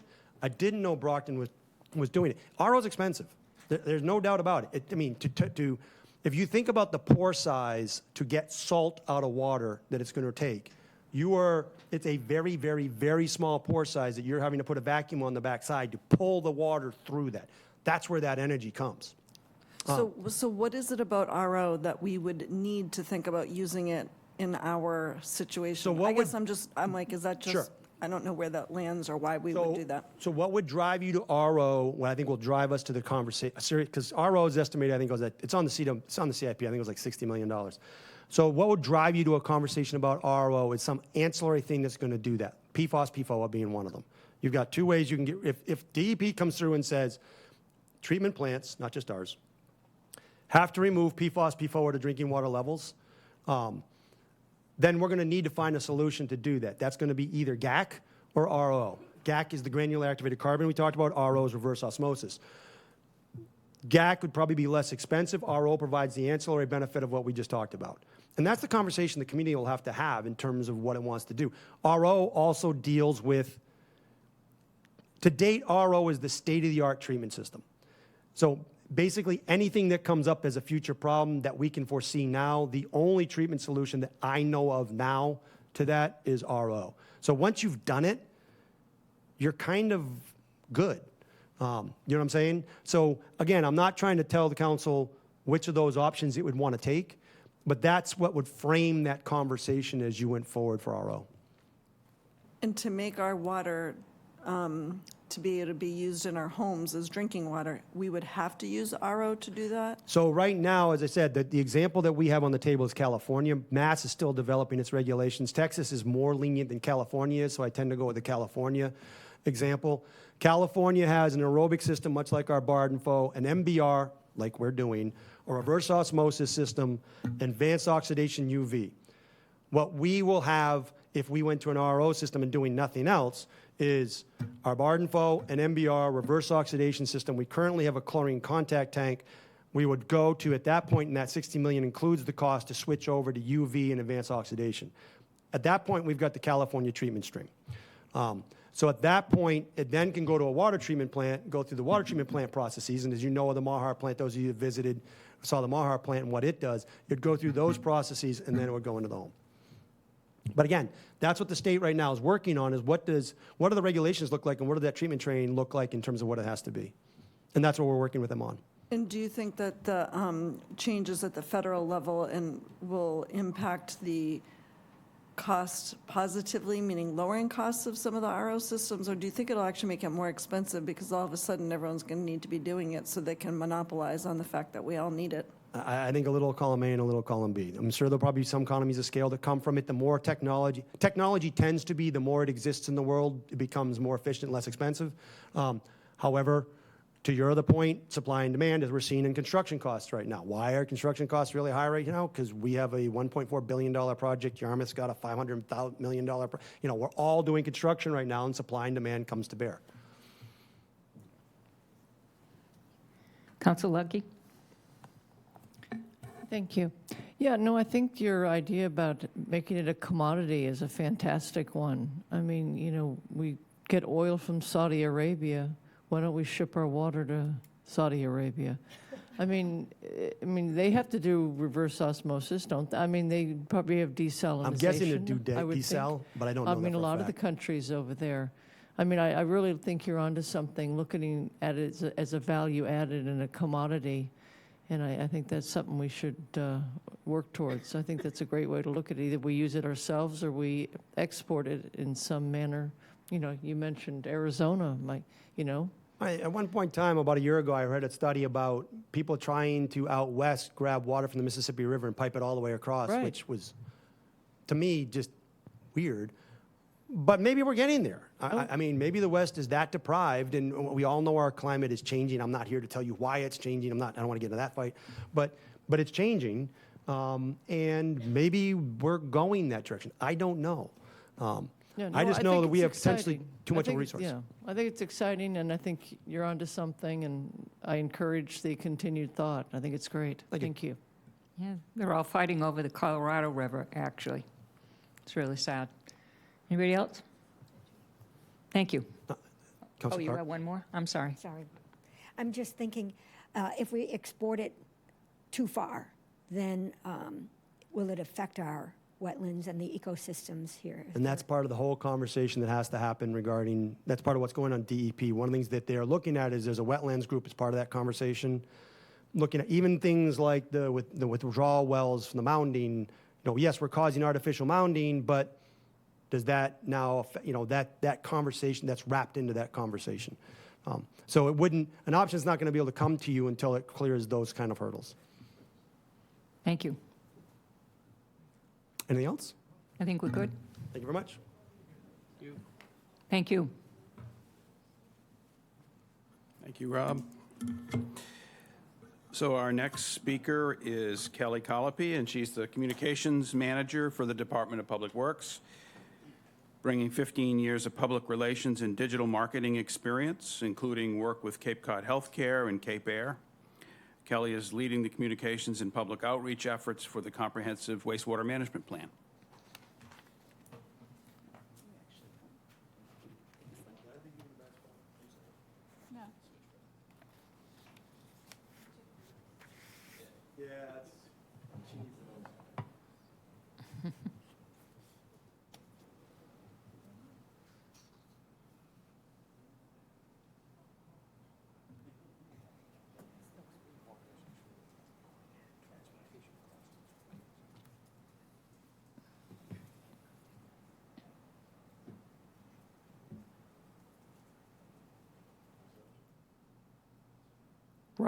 Rob broke it. There you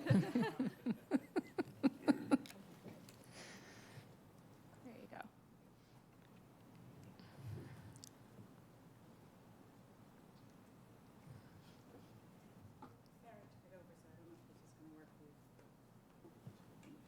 We'll try. Good evening, councilors. How are you? Kelly Colopy, Communications Manager for the Department of Public Works, and it's nice to actually be here and presenting to you in person.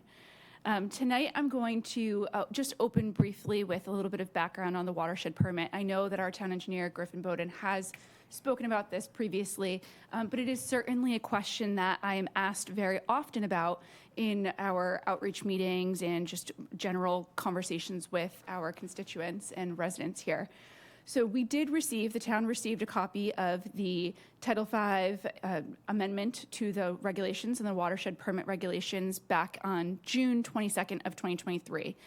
They went into effect, as Griffin noted, in early July, and shortly after that, we went into action in regards to preparing our watershed permit application. We officially submitted that application on September 1st, and we did so utilizing our approved comprehensive wastewater management plan as the basis for that application. And then, as you've heard previously, both from Griffin and also most recently from DEP, that application remains in review. And we'll, of course, continue to keep folks updated as we work through that review process. So with that, we're going to look at our communications and public outreach program for the comprehensive wastewater management plan. We'll look briefly at the communications hub, which is what I consider barnstablewaterresources.com to be. That is our central website. It's a town-owned and managed website that we really create the content and continuously update at the Department of Public Works. We'll also take a look at pre-construction communications as well as our active construction communications process, and then how we communicate to folks post-construction and through the sewer connection process. And then we'll sort of wrap up with a look at our goals for this upcoming fiscal year in terms of communications and public outreach, and then we will end officially with reporting and documentation. So this is our communications hub, and we'll take a look at that in just a moment. But what is a communications hub? Essentially, it is a centralized place where we can simplify access to information. For us, we consider that to be barnstablewaterresources.com. As a visitor of this website, you should be able to find what you need quickly and easily. You should be able to walk away feeling informed, and you should also have a sense of who to contact for what and when.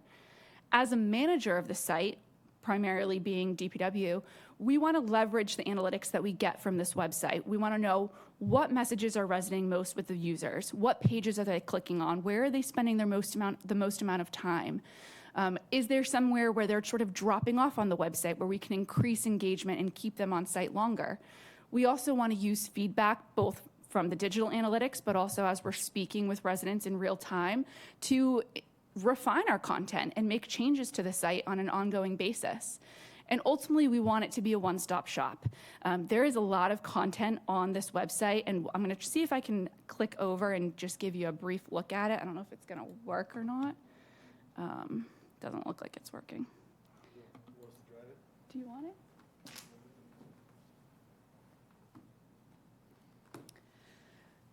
And that's really just primarily so you can see the site in real time and have a sort of look at, you know, what folks are seeing when they visit Barnstable Water Resources. Essentially, I can walk you through the sort of the design process behind it. So the site was designed prior to me being afforded the opportunity to join the Department of Public Works as the communications manager. And in the last year and a half, it's gone through an extensive revision. So I started with really the first 6 months that I was in this role is having those in-person conversations with residents, talking with other town departments and leaders, and really understanding what questions they had when they went to the original iteration of the website. I took all of that content and that information, that feedback, as well as the call tracking that we've done with all of the calls that come into DPW specific to the CWMP, and I used that to redesign the website. So, and I can always toggle back to the home page if this isn't working, which I'll probably just do for the meantime. So one of the first things I did in redesigning the site is, if you see this sort of gold box here on the right-hand side, these are really the top questions I was being asked, whether that was through a phone call, being stopped at an in-person meeting, or just from conversations amongst other department leaders. That's all right. It's fine. You can all, hopefully you've all visited the site at some point anyway, and if not, I encourage you to do so because you'll see this is just a portion of the homepage. So as we were talking about taking all of that feedback from my conversations with residents and other sort of stakeholders in the community, I first sort of developed this, quick hit list of topics. So am I eligible for new sewer service? That directly links folks to the property lookup tool. They can look and see if their property is identified in one of our phases or stages of the CWMP. How do I hook up? That was most recently updated actually to connect directly to the homeowner sewer connection guide, which you now all have a copy in front of you and we'll talk about shortly. Anticipated costs, this goes to a page that's self-explanatory that breaks out the 3 costs that property owners are essentially responsible for. Road closures links directly to our Ways for Cities partnership, so folks can see road closures and detours in real time. And then FAQs is a very robust portal that's broken out into a variety of different categories, ranging from the sewer assessment all the way to the watershed permit regulations. And then at the top hand, you'll see sort of that top main menu bar. Those are our core pages. There are a lot of other pages on this website that you're not going to see just by looking at the homepage, but you can essentially get a feel for the fact that we have a page dedicated to the entire plan. So a lot of what Griffin and Rob both covered this evening. Our Phase 1 project page shows our implementation map and schedule as it stands now, but also provides a breakdown of each project and where it stands. So going into a little bit more detail than what I give you when I'm recording our water resources updates. We have a sewer connection page that essentially is an abbreviated version of the sewer connection guide that walks through the 8 essential steps to connecting to sewer. Our anticipated cost page, as I mentioned, breaks down the 3 costs that property owners are responsible for when connecting to sewer. So the sewer assessment, their sewer connection costs, and then ultimately their sewer service billing, or their utility billing. It also has a wealth of information on there about all of the financial support resources that are available to folks, mainly being the Cape Cod Aqua Fund, but also programs from local institutions and the state tax credit. And then I don't need to go into too much more detail, but certainly encourage you to take a look. The water quality monitoring page is directly linked to our cyanobacteria monitoring program. So all of our water quality alerts are on that page. We break down what all of the alerts mean in terms of if you came across one of the signs at one of your local water bodies, you have an idea of what those icons mean. We also link over to the APCC and their cyanobacteria monitoring map, the Association to Preserve Cape Cod. And then, as I mentioned, FAQs, and then reports and documents where we host all of our most important documents, not just the CWMP, but our annual reports and the sewer connection guide as well.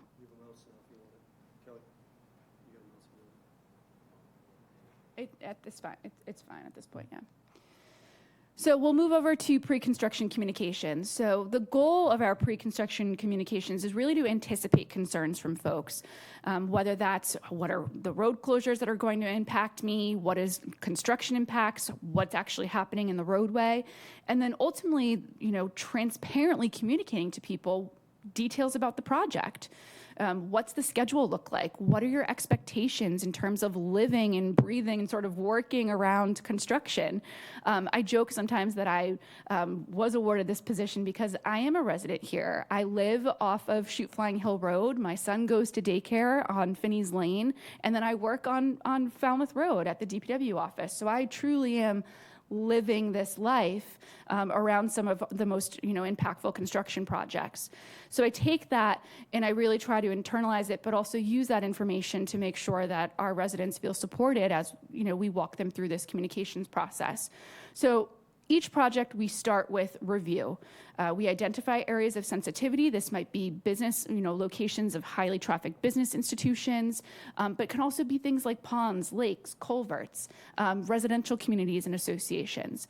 We develop outreach maps that pinpoint, some of these highly sensitive areas, making sure that when we do our in-person outreach, we're reaching those residents and commercial business owners.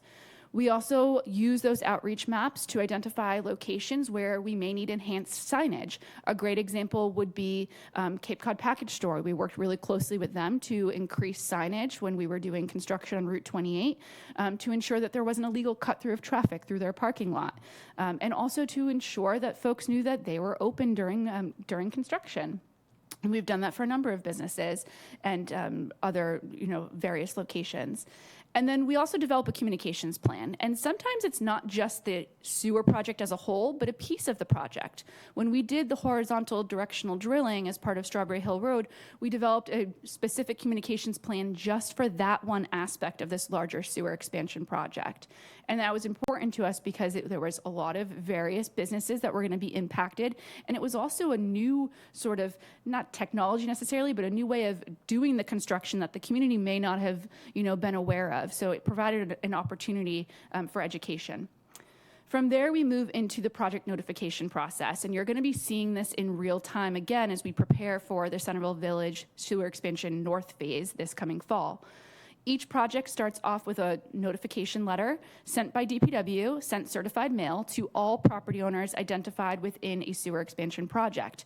That piece of mail includes an overview of the project and sort of some preliminary expectations and timelines, but it also includes important information about the public right-of-way and essentially a sewer connection form that is used to gather information about the property owner's property as we're developing plans for placement of their sewer service stub. We track all of that notification, both obviously through the certified mail aspect, but also just our own internal tracking, so that as we're going through a project and we're in active construction, we can follow up with residents door to door who may not have responded to the mailing. From there, we'll then host our public outreach meetings. These are commonly done in large settings. For example, I believe Route 28 East in particular was hosted at the high school. So we'll look to be hosting, larger community meetings for the Centerville Village project, as I noted earlier. But we also do personalized meetings with civic associations, homeowners associations, and just generally any resident who's interested. These meetings, especially the larger public meetings, are always recorded, and we'll look at an example shortly on the next slide and made available for public consumption. Generally, these meetings include an overview of the entire project, including the anticipated schedule, traffic impacts, frequently asked questions, and then an introduction to the Department of Public Works personnel, ranging from the project team, and then ideally moving forward, we've had conversations about also introducing the construction inspectors, for example, so that folks can start to put a face to the name of who they're going to see out there on the site on a daily basis. And then we'll also use that as an opportunity to review our sort of enhanced communications process and a reminder of all of the town news and information outlets, because there are quite a few, and we'll look at examples shortly. And then we prepare for construction. We have weekly meetings, traffic meetings in particular, with key stakeholders including Barnstable Police Department, the fire departments, USPS, Barnstable Public Schools, and the 5-Star Bus Company, as well as our contractors. And we do this to make sure that we're coordinating what's happening in the roadway. Our detours and our road closures are approved by Barnstable Police Department. All of the emergency services are aware of proper traffic routing. And then we use that information that eventually turns into the press releases that you see and the social media blasts, and now our mobile app notifications, e-news, the water resources email newsletter. I mean, there is a lot of content that we're pushing out. We also use this information that we gather and agree upon in our traffic meetings to provide advanced traffic notifications. So this is most commonly known as like a variable messaging board that you may see. We typically do this on those highly trafficked roadways like Route 28 2 weeks prior per MassDOT requirements, making sure that folks know that road construction is coming. And then we utilize that information to have real-time updates supported by our Ways for Cities partnership. And we'll take a look at, I believe I have a screenshot actually on the next, maybe I don't. But on the Barnstable Water Resources website, if you were to go to news and updates, you can actually see an embed of the Ways for Cities map. So these are just a couple of examples of some of our pre-construction communications. The first being a piece of the sewer connection form, specifically where property owners are being prompted to give us information about their specific property and their plumbing and their septic system. We also include an example of that in the homeowner sewer connection guide as well. And then a sample startup notification. Again, some of these are just, they're really truly examples. So they're not all specifically geared towards sewer construction projects. This was actually just a recent construction notice for the 720 Main Street sewer pump station project to give you an idea of how we're communicating to residents. And then a screenshot from the Barnstable Water Resources website where you can toggle through and take a look at all of the projects in phase 1 and their status, their current status, including information about how those projects specifically are helping us meet our TMDLs, our total maximum daily loads for nitrogen reduction. And then just a quick snapshot at a sample of a public meeting recording. So just a few tools in the toolbox for pre-construction. And then we've got active construction. So we're in the roadway. Now our job is to make sure that we're communicating these projects and the construction status in a timely manner, and that we're doing it in multiple formats, because there is no one size fits all. impossible. Even with as much as we're doing now, you still have people that will tell you that they don't know about certain aspects of a project or they don't know where a road closure is.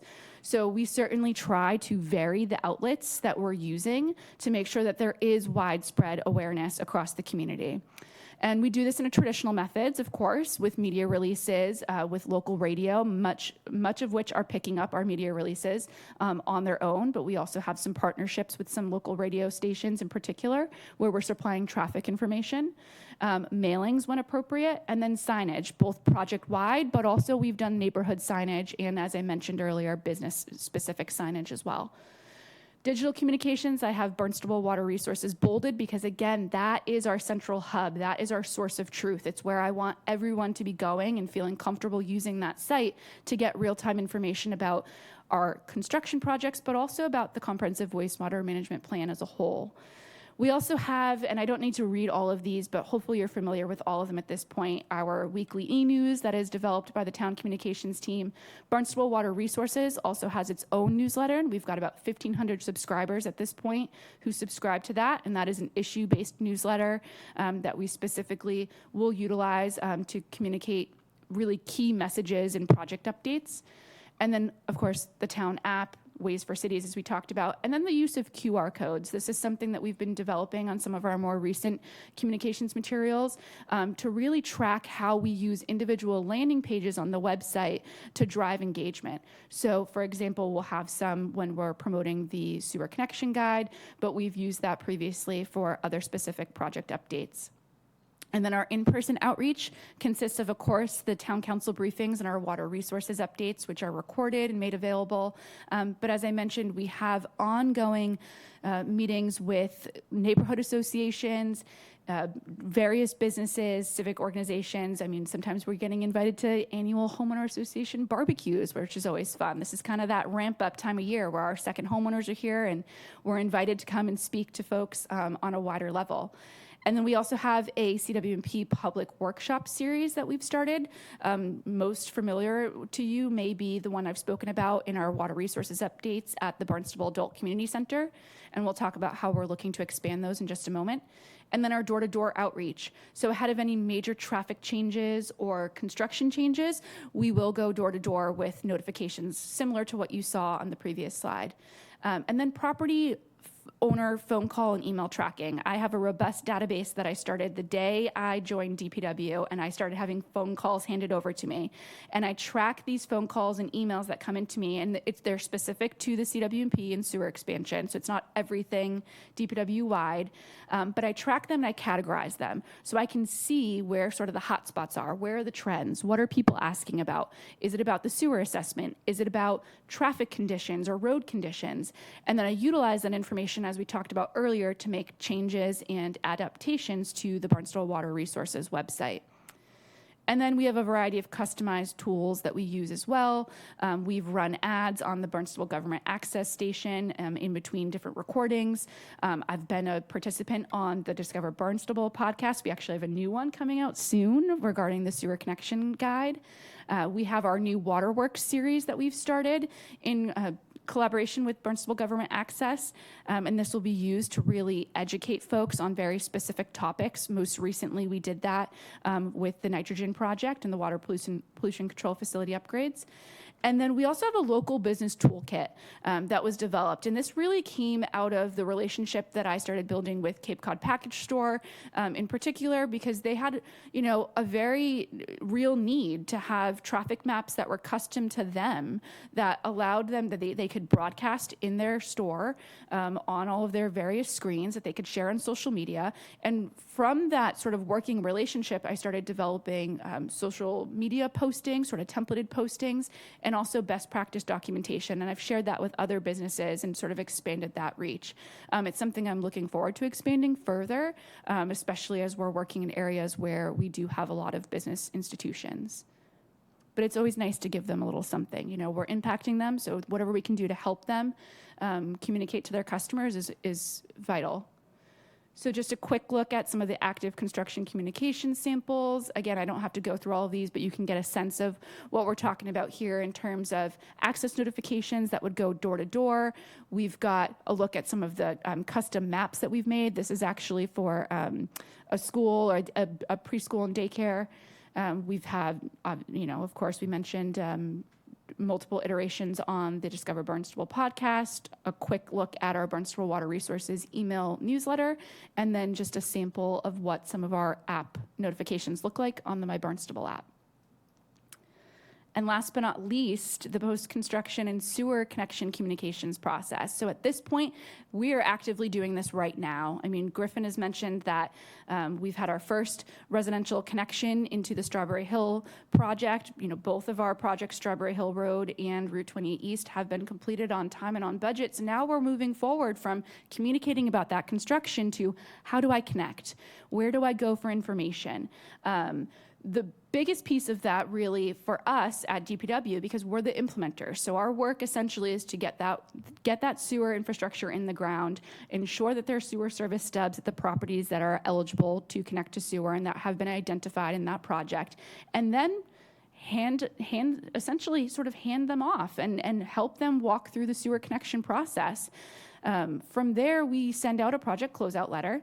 And that letter is mailed to all property owners who are identified as being eligible to connect. And it's really sort of this, bookend to, you've heard from us all throughout the construction process. Now we're coming to tell you that the project is done and there are other town entities that you're going to begin getting communications from. We also include a one sheet of the sewer connection process with that letter, and we provide an outline of the other anticipated communications that property owners can expect to receive. So that would be, for example, the notice of sewer connection hookup from the Board of Health, or the estimated and then final sewer assessment from the Treasurer Tax Collector's Office. We also, during this process, will have some additional media releases and traffic advisories, as well as door-to-door outreach as needed as we work through the restoration process. So you're seeing that now with the most recent press release that went out about the paving on West Main Street. And then we have the homeowner sewer connection guide. So you all have the first official hard copies that just hot off the press. It is available as well on the Barnstable Water Resources website to download. I may walk you through it briefly. We'll see or maybe I'll have Griffin pull it up in just a moment. But this is essentially a 30-page document, and it goes through everything from sort of why do we need sewer, but also what is the process for connecting to sewer? What are my financial responsibilities as a property owner? What financial support resources are out there for me? But also, who do I contact with questions? Because this is truly a town-wide initiative. So DPW has a role, but so does the Health Division, so does the Treasurer, Tax Collector's Office, and so on. We also outline a basic understanding of the sewer assessment ordinance and how the sewer assessments are calculated. And then, as I mentioned, available for download on Barnstable Water Resources, but we're also going to have a lot more hard copies available at town facilities. And then just, we don't really need to touch too much on the additional tools and tactics. It's very similar to what we talked about during active construction. But again, a lot of video assets, social media, continuing our public outreach meetings, especially during the sewer connection process. That's been a hot topic and request from a lot of neighborhood associations in particular. And with that, I didn't mean to play that. I think it's actually the next slide. Yep. Do you want to click that for me? Thank you, Griffin. We'll just take a look very briefly. I mean, you obviously all have a copy in front of you, but just so you can kind of see the digital version that folks can download. And Griffin, you can just kind of flip through. That's fine. So table of contents, we've got appendices that include the sewer connection policy, as well as our list of licensed sewer installers. We've got contacts for the various town departments who play a role in the sewer connection process. And then we walk through the design and installation of sewer, basically what the town is responsible for by way of our contractors. We reference the sewer connection form that I mentioned as part of our pre-construction communications. And then we essentially paint a picture of what a completed installation looks like and where your responsibility as a property owner really is picked up from that sewer stub in the right of way, left at your property line, and then making sure that you complete your connection to the septic pipes exiting your home. And then again, sort of an 8 to 9 step process here with connecting to sewer. I think it's actually 9 steps in this book because we include that sewer or the project completion letter, but we walk through exactly what you need to know, including contacts for anyone in town that you may need to reach out to with questions, whether that's regarding septic abandonment or your sewer service billing. And then the financial commitment, as I mentioned, we walk through the sewer assessment at a very high level. We talk about how it's calculated, what a residential sewer unit looks like versus a commercial sewer unit, and what the sewer assessment does include versus what it doesn't include, as well as when is it charged. We also provide an overview of the sewer connection process in terms of what additional fees someone may be responsible for, most importantly or most prominently the sewer connection and trench permit fees, and how these are generally taken care of by your licensed sewer installer as part of your quote. But we like to make sure that people are aware that these are, potential fees that they'd be responsible for. And then we talk about financing your sewer assessment and what happens if you do choose to finance through the town. And then we look at connection financing. So we have a lot of information here from the Cape Cod Aqua Fund. And honestly, this is a living, breathing document. So we will be making updates to this regularly. Just in the last week, as we were going through final review, we received information about the condominium eligibility for condo owners. So I knew that had to go in the document as soon as possible. So we received that from the Aqua Fund and we made sure we got it in here before we finalized our first run. And then we also have information, as I noted, on our website, but also here in the guide regarding the Mass State Tax Credit and letting folks know sort of how they can qualify and what that qualification looks like. And then we have a section on grinder pumps, which is another question that we get asked often. And then things to consider to sort of help people walk through this process, how they may be able to collaborate with their neighbors to save on costs, how they may want to reevaluate their internal plumbing. Nothing that here we're necessarily recommending and saying you need to do this, but we're trying to give people options and things to consider as they're walking through this process. And then we also conclude with a section for real estate. I work with a lot of realtors on an almost daily basis. I've got quite a few that will call me regularly to ask about the status of a property and when it's anticipated to receive sewer. So a lot of what you see here in this real estate section come from those conversations with realtors. And then, of course, a section about if you need additional assistance, if you want to request a public outreach presentation. And then we end with our appendix, which are those documents we mentioned, the Board of Health sewer connection policy, and our list of licensed sewer installers, which was updated as of this week. So it's a fresh copy. And again, all available for download on the Barnstable Water Resources website, as well as the printed hard copies. Thank you, Griffin.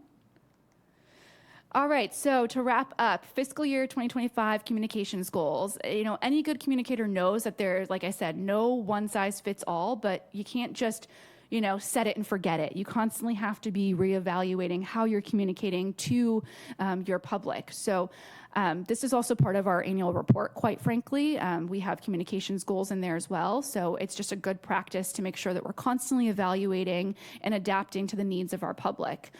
So the first goal I have here, and I can say we've already made great headway on, is interdepartmental and county collaboration. What I mean by this is, as I mentioned earlier, this is a town-wide effort. DPW primarily handles the implementation, but we're also here to help facilitate and walk folks through the sewer connection process. But there are other departments and entities in town that do have a responsibility. So looking to expand some of the workshops and public outreach meetings we've had to include participation from these other groups. And really also including the Cape Cod Aqua Fund as really being the premier financial support resource. And I can say that as of this week, they've already committed to being a part of our next public workshop. So we're looking at dates for when we can set that up. And the way I sort of envision this is almost like an open house program, similar to what's been done at some of the libraries in town, where you have a brief presentation and then you can sort of have workshops, desks set up where folks can go and walk around. And if they have a question about the sewer assessment, they can ask the tax collector or treasurer's office. If they have a question about loan financing, they can go and ask a representative from the Aqua Fund. That's sort of the vision I have for this program, and I'm looking to really roll that out this summer while we have sort of a prime captive audience for First Connections, but also all of our second homeowners available. Goal number 2 would be to increase engagement with varying demographics. So, this really is, something that I know townwide we're working on. For me, in particular, with the CWMP, it would be looking at our seniors and retirees, making sure that we continue the good work we're doing with the Barnstable Adult Community Center, but we also grow that. And we have workshops with, at other facilities. I've hosted a few with realtors who specifically work with retirees as well, and that's worked very nicely. But taking it a step further, developing specific content that speaks just to that community, increasing print communications, because that's something I hear time and time again. I'm not comfortable with a computer, I don't use social media, so making sure that we increase our print communications for that specific demographic. And then for the youth, and I know that this has been done previously, but really enhancing and developing a program where we can sort of have these Water Resources 101 workshops, a traveling roadshow series, if you will, that we can present at schools and really use that as an opportunity to educate our youth, who then in turn can educate their families about why the CWMP is such an important part of our community and a need. And then for our non-English speaking ESL communities, increasing the translation of communications materials, especially things like the sewer connection guide or the sewer connection process one-sheet document, and also creating dedicated landing pages in various languages. And this is very easily done and can be tracked with QR codes, for example, to see which pages are being utilized the most, but making sure we have key pages available. Again, something like the financial resources page or the sewer connection page available in multiple languages. We actually have 2 engineers on staff who speak Portuguese, so we're hoping to really embrace that and have them be a part of some of our public outreach meetings and help in developing some of these communications materials. So it's great because they've got the high-level technical understanding, they speak the language, so it'll be a nice marriage of being able to communicate some of these more complex issues in a user-friendly way. And then strategic advertising and sponsored content. This is one I've talked about with the leadership at DPW, and it just comes down to a bandwidth thing, quite honestly. But really looking at branching out and starting to have some true advertising. Now that we've got a water resources website in place that we feel confident in, we've got a sewer connection handbook now, let's start advertising it, because so many people are saying that they don't know where to find this information. Well, let's go to the places where they are seeking information. Let's take out print advertising ads. Let's take out radio ads. Let's leverage digital advertising. It really provides us an opportunity to present messaging across the CWMP as a whole, but also test, methods of trying to increase engagement for things like the sewer connection handbook. And again, driving traffic always back to that source of truth, to our communications hub, which is barnstablewaterresources.com. I won't go into too much detail, but there's a lot of fun things you can do with advertising campaigns that can also help increase newsletter subscriptions. So that's something I'm looking to explore this fiscal year. And thankfully, I do have a communications budget for the CWMP specifically, so it provides us the opportunity to test out some of these other communications methods. And then lastly, consistent multimedia communications campaigns. So really this is, one example would be what we did with the water pollution control.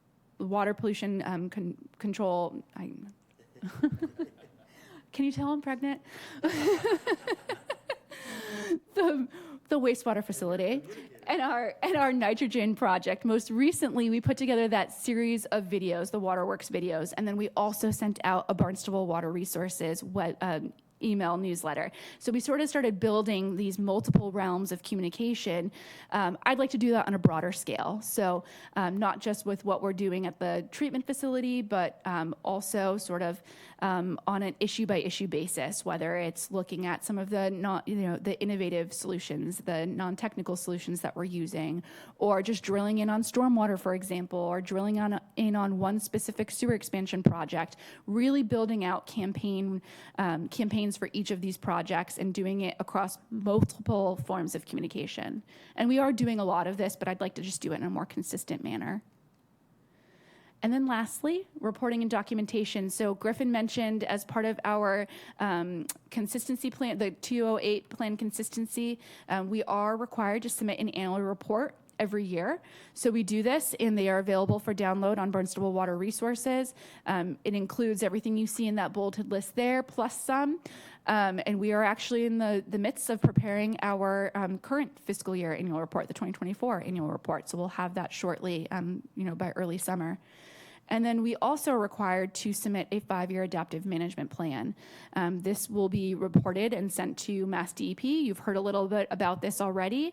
And with that, I'll really leave it because I know Director Santos will be touching upon that. But just felt it was important to highlight as it is a communications tool that we'll be using as well. So that's a lot on marketing and communications. I'm happy to take any questions, and I hope you enjoy the Connection Handbook. Thank you. Ton of information, a lot of work, good for you. Questions, comments? Council Ledke. Yeah, that was amazing, Kelly. Thank you. Do you plan to translate this? I would certainly like to. I mean, it's a very large document, so I think one thing I would start with is the one sheet process document that we have, because that will be much quicker to translate and much easier. So making sure that that's available in multiple languages first is essential, I think. And then, yes, I would like to move towards translating the full guide at some point. And I probably would work with Director Poyant to determine what languages we think are most important to start with. All right. No, the guide looks terrific. And is there a place, I remember when we were having early discussions on this, I think I asked this, is there a place on the site for people like me who are never on the sewer plan so we understand our part? I mean, are we all supposed to upgrade our Title Vs, which is, I think, somewhat meaningless? Yeah, so that's a great question. So I'd like to have a place for everybody, even those of us who aren't in the plan. Yeah, so there's some information, of course, in the FAQ portal. We do go into a little bit of detail about the regulations, specifically the watershed permit regulations, but also a page that isn't currently active yet, but is in development, is one specific to IA systems and sort of the next generation of IA systems. I've been working with Bruce Walton on that in particular. He's part of the NUIA, their sort of special group that they have that's really spearheading some of the education around IA systems. So that page has actually grown quite a bit, and hopefully we'll have it up in the next few weeks. It's kind of going through the final iterations of review at this point.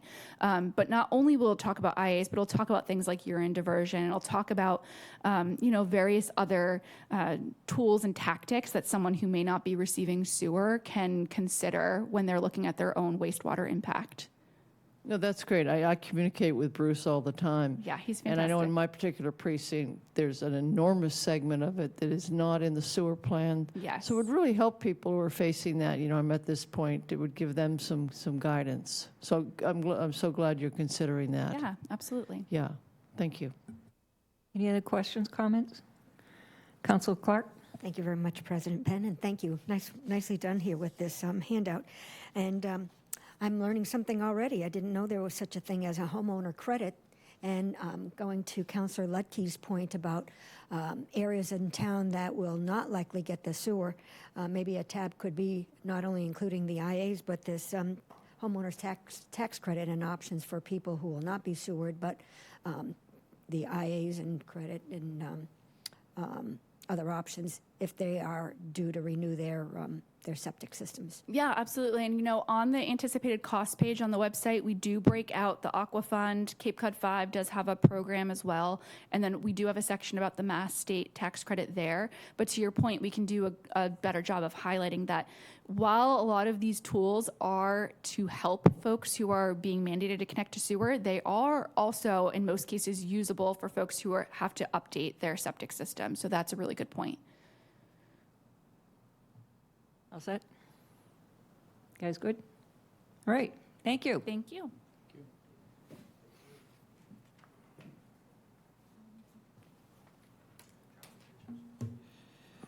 So I was serious about, you might feel like you were drinking from a fire hose after this. It's just a tremendous amount of work that's gone into this, and very diligent, dedicated staff. I like to think that what we do as public servants is create public value, and I think these folks are really creating public value for this town, and it's very evident just in this presentation, and we will continue to do that for you. So just a couple of final thoughts, and then talking about where we go from here. We are really just ramping up this program right now. As much as we've been busy and there's traffic and all these things that are going on, you ain't seen nothing yet. Honestly, we're going to have multiple projects going at once. This is because we have a 30-year program to do a ton of work. And it's really why we had developed a 60-year program at first. Part of it was finance, and the other part was just getting the work done. So we need to keep telling you that, and so you know that. We're not going away, and when these projects are finished, then it's going to be a break. No, they're just one after the other. And our job is implementing this plan. And as it was shown up here earlier, we have already almost $250 million, more than $250 million in appropriations. That's just an enormous amount of work that's going to be put in the ground. That's all that money is infrastructure. So just a warning that we will continue to improve our communication system. We'll get more help. We'll leverage every possible technology we can to communicate. And I think Kelly's been doing a fantastic job with that. We've held close to our schedule. Griffin went over some of the schedule points. Where we've modified the schedule, I think these have been legitimate things, legitimate and appropriate reasons to modify the schedule. Again, it was a plan. Plans change for whatever reason. And that's why we included in this a 5-year adaptive management plan every 5 years, because we were very aware, having worked in this business and industry for a long time, all of us, that things do change. Technology changes and improves. Demographics change, which change where people live or how they recreate. And all these things are part of dealing with wastewater management. So that's why it's called an adaptive management plan. We want to adapt, innovate, modify as we go along. It's a dynamic plan, but not such that you have to do it every year. Otherwise, it would be hard to get anything done. So 5 years appropriate increment for that. So the way I envision this happening is we have this adaptive management plan that's due basically at the end of 2025. That's 5 years. So we have about 18 months to do that. I recommend that, and there's been some discussion of this, but I firmly recommend that we do that through a citizens advisory group or committee like we did before. It doesn't have to be called the same thing. It was called the Water Resources Advisory Committee before. That's fine, but it doesn't really matter what we call it. But I think it makes sense that it includes citizens and counselors as before, and that we guide this process as we did before, guide this group, bring them up to speed, and then present the issues what things might change, what things we weren't anticipating at the first iteration of the plan, what's come up since then, and that we need to address. And so I'd like to see us work on that starting this summer and working into over the winter, and then, maybe 6 months before it's due, have a draft that goes to the community, that goes to the council, and that we can work with, and ultimately, we have a final approved adaptive management plan that's approved at the council, and then it is submitted to the regulatory authorities. But more importantly, it's our plan. We're all agreeing on what we're going to do and why. So why we're going to justify any changes or improvements to the plan, and I anticipate there will be some. And so some of the and these are really comes down to policy decisions, and we've been talking a little bit about what policies that the town council has to make in order for us to move ahead in some of these areas. And so there's really two sides of this. There's the regulatory side that we have to make sure that our plan meets the Clean Water Act standards, which is meeting our TMDLs in each estuary. We have to do that. That's at a minimum. But if we're looking at a comprehensive plan, there's more than just a regulatory requirement.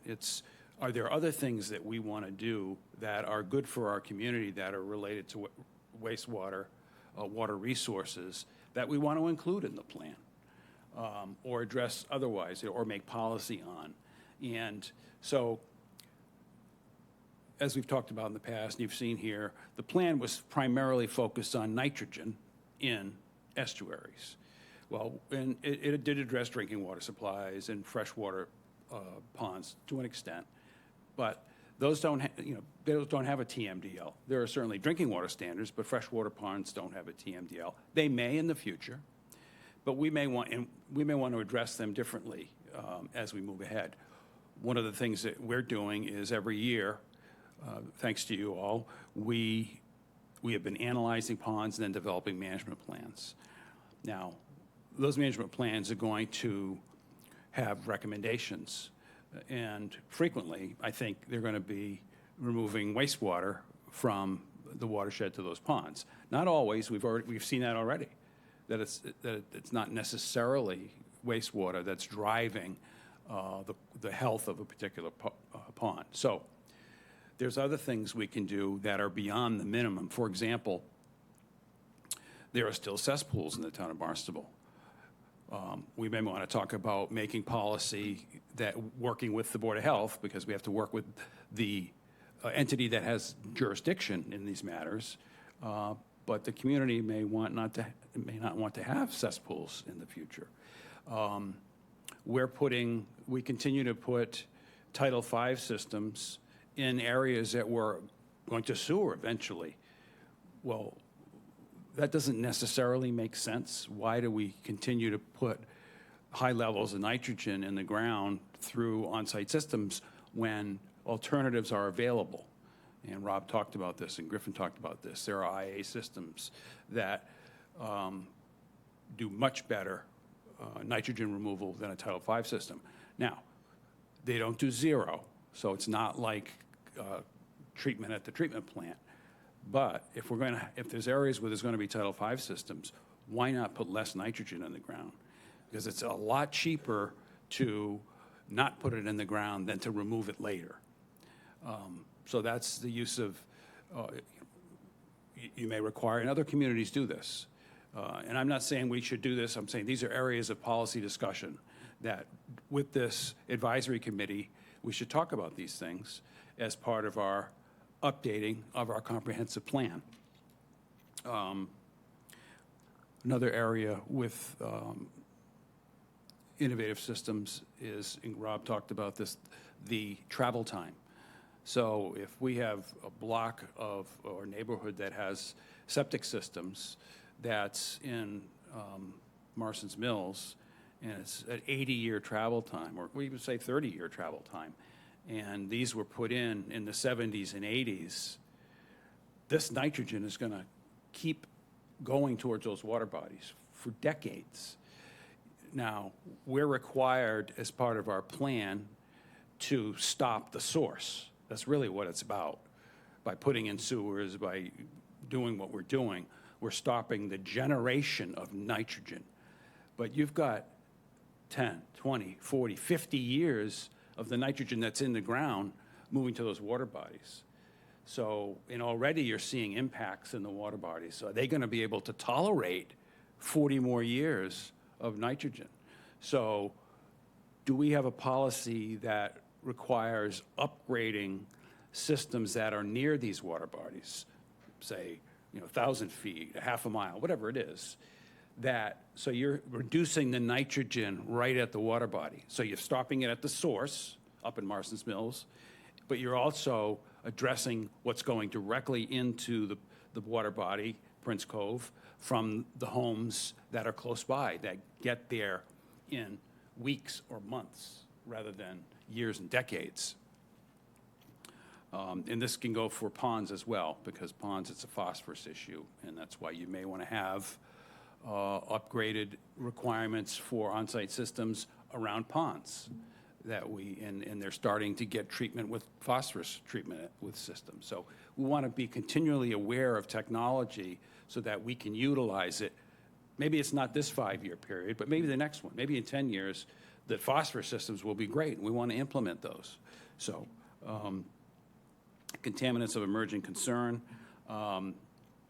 Something that's come up is how we're going to allot capacity in our plant, right? So we've looked at build out and we looked at capacity, but we now have people already starting. They're not in sewered areas. Councilor Ludke was just talking about it. People that live in your area that want sewer. So how are we going to handle that? We haven't answered that question, and I think we should, because we're getting asked the question now. The house is a few streets away or whatever. I'd like to be sewered. How do I get connected? There's a regulatory issue with that, in that we're allowed by MEPA to sewer within the areas of need that we identified in our plan. But if we want to sewer an area outside of that, we have to do a notice of project change, and we have to go through all that paperwork. And honestly, I don't have the resources to do that. So if someone comes in next week and say, I want to connect, I'll even pay for the pipe, like they've done. We have to go through all this paperwork exercise that I can't take away resources from doing the work to do that. So we need to talk about these things. So that's going to be a policy. Are we going to let people outside of the plan areas connect to sewer? Not been answered, but we need to ask and answer that question. Grinder pumps, that's the low pressure sewer. There will be homes, and many of them, out of 11,000, that have grinder pumps on their property, which is a little mini pump station. So what we've said to date is that, and because this is what the policy was in the past, that the town will provide the first grinder pump, or the grinder pump with the system, as part of the project. So your sewer assessment will include that grinder pump. And in the past, anything beyond that, a second grinder pump, if one of yours fails in 20 years, that you're responsible for. It's on your property, it's your grinder pump. But that's not formal policy yet. It could be. I think we need to talk about making formal policy on things like that. How about grinder pump maintenance? They need to be maintained. We envision that in many other places that have grinder pumps. That's a homeowner responsibility, but it doesn't have to be. The town could take that on if they chose to. Power outages. What do you do in power outages with grinder pumps? They have a capacity, a small capacity for maybe a day or a half a day of not being able to pump. But if we have a long power outage, and certain parts of this town have had long power outages, are we going to tell these homeowners they have to provide a generator? They're on their own. Now there's new technology where we can provide a battery backup. Do we want to offer that as an option? Do we want to provide that so that that takes care of that issue? But when you do that, you start getting into the electrical panels and heavy electrical involvement in these homes. So it's time to start thinking about these things. Right now, there aren't a lot of these in our current construction projects, but in the next couple, we're going to see a lot more of these low-pressure sewers. So this is an area of policy that we should talk about in our 5-year update.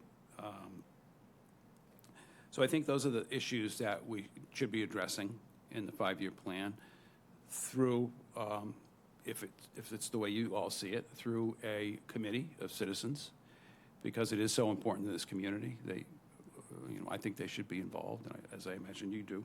And just finally, I just want to talk about a couple of the challenges that we've identified, that we've faced, we see facing in the future. One's come up a lot is human resources, personnel, being able to hire people to implement this program. It's a challenge already, and we haven't even ramped up to the full complement of staff we need. So working with Mark Ells, town manager, human resources director, we've been talking about some of these things. How do we incentivize people to come here? Is it through the use of the improved portion of the health that you approved? That's one way. Are our salaries competitive in the market to be able to attract people? We know housing's an issue. So, but this isn't a challenge just for us. So we can't just say, well, we're just going to hire a consultant. They have the same problems. They have the exact same problems we have, and more. Because what they do is when they get more work, they get junior people. They'll put junior people on projects that need senior people, and then we're not getting a quality product. And then we're having to spend more of our time fixing their problems. So this is the reality of the human resources. That's the engineering consultant availability, construction contractor availability. Again, $250 million in projects, and add Yarmouth to that, add Mashpee to that, add Sandwich to that. Contractors, they're going to be starting to move from off-Cape. You'll see prices increase, right? Supply and demand. There's a huge demand here, and the supply is reducing. Those prices are going to go up. So, we work with some of the trade organizations. I take calls from them so they can advise people off-Cape, contractors, that there's this huge amount of work coming, and maybe they want to start hiring people, improving their capacity. But that's going to be a challenge, I think. It's going to be a challenge in the homeowner connection area. We start connecting hundreds and hundreds of homes all in a short period of time. There may not be enough capacity to do that. I don't think there is right now. But that's a good thing in a way. I mean, that's economic development. That's allowing businesses to grow or new businesses to come on board. We have to think about, as a challenge, the regulatory environment. Give Rob a lot of credit. And we've done this many times. Town of Barnstable, as Manager Ells has said, we are a leader in many ways, and we bring in the regulators along. So we innovate, and then we show them the way. And that's exactly what Rob has been doing with this potable reuse, is make it rational, it's logical. Here's how to do it, and they got to get beyond their difficulties, and it takes time. But we started planting these seeds years ago, and it's paying off, and we do that over and over again. Financial, obviously, I'm not going to talk about that. We're going to have a meeting next month with Director Milne and others to talk about the financial challenges. The legal environment. What I mean by that is, you've seen we've been sued. CLF has sued us. They've threatened to sue us. These things take away from our ability to get the job done. It's a distraction as far as we're concerned. I mean, we're distracted from our prime duty to deal with these things. Those threats are out there. They'll continue to be out there, particularly if we back away at all from what we've said we're going to do and what our plan is. And then, finally, as I mentioned, we're just ramping up, and it's going to get a lot more intense, is construction fatigue. That's going to be a factor. That's a challenge. At some point, the community is going to say, oh, give us a break. But this is 30 years worth of intense intense work, and that's a challenge and a factor. And then, I did say that was finally, but one more thing is, there's been a new law in the United States, is that any projects that have federal fundings is the Buy American, Build American Act, which means you have to buy American steel, products made with American steel, and that is going to create a real challenge cost-wise and supply chain-wise with the availability of products to us. For example, this MBR that Rob's talking about, I don't think they make them in this country. Right. So we got a waiver on this one, but the next one, we may not. So we can't buy the product. So these are some of the challenges that we're facing, and we'll talk about these with you, with our future meetings, but also with the Citizens Advisory Committee, if that's your pleasure. I'm going to wrap it up there. We appreciate the opportunity to share all this work we've been doing with you, and I think it was a good way to bring all of you in this particular council up to speed with where we are, so you know what we're up to. And as we say all the time, we'll meet with any of you, anytime, anywhere, however you like to do that. Come see us, we'll come to you. We're here to answer questions, to help you understand all aspects of this. So, thank you. Thank you. Great program. Good for you. A lot of work.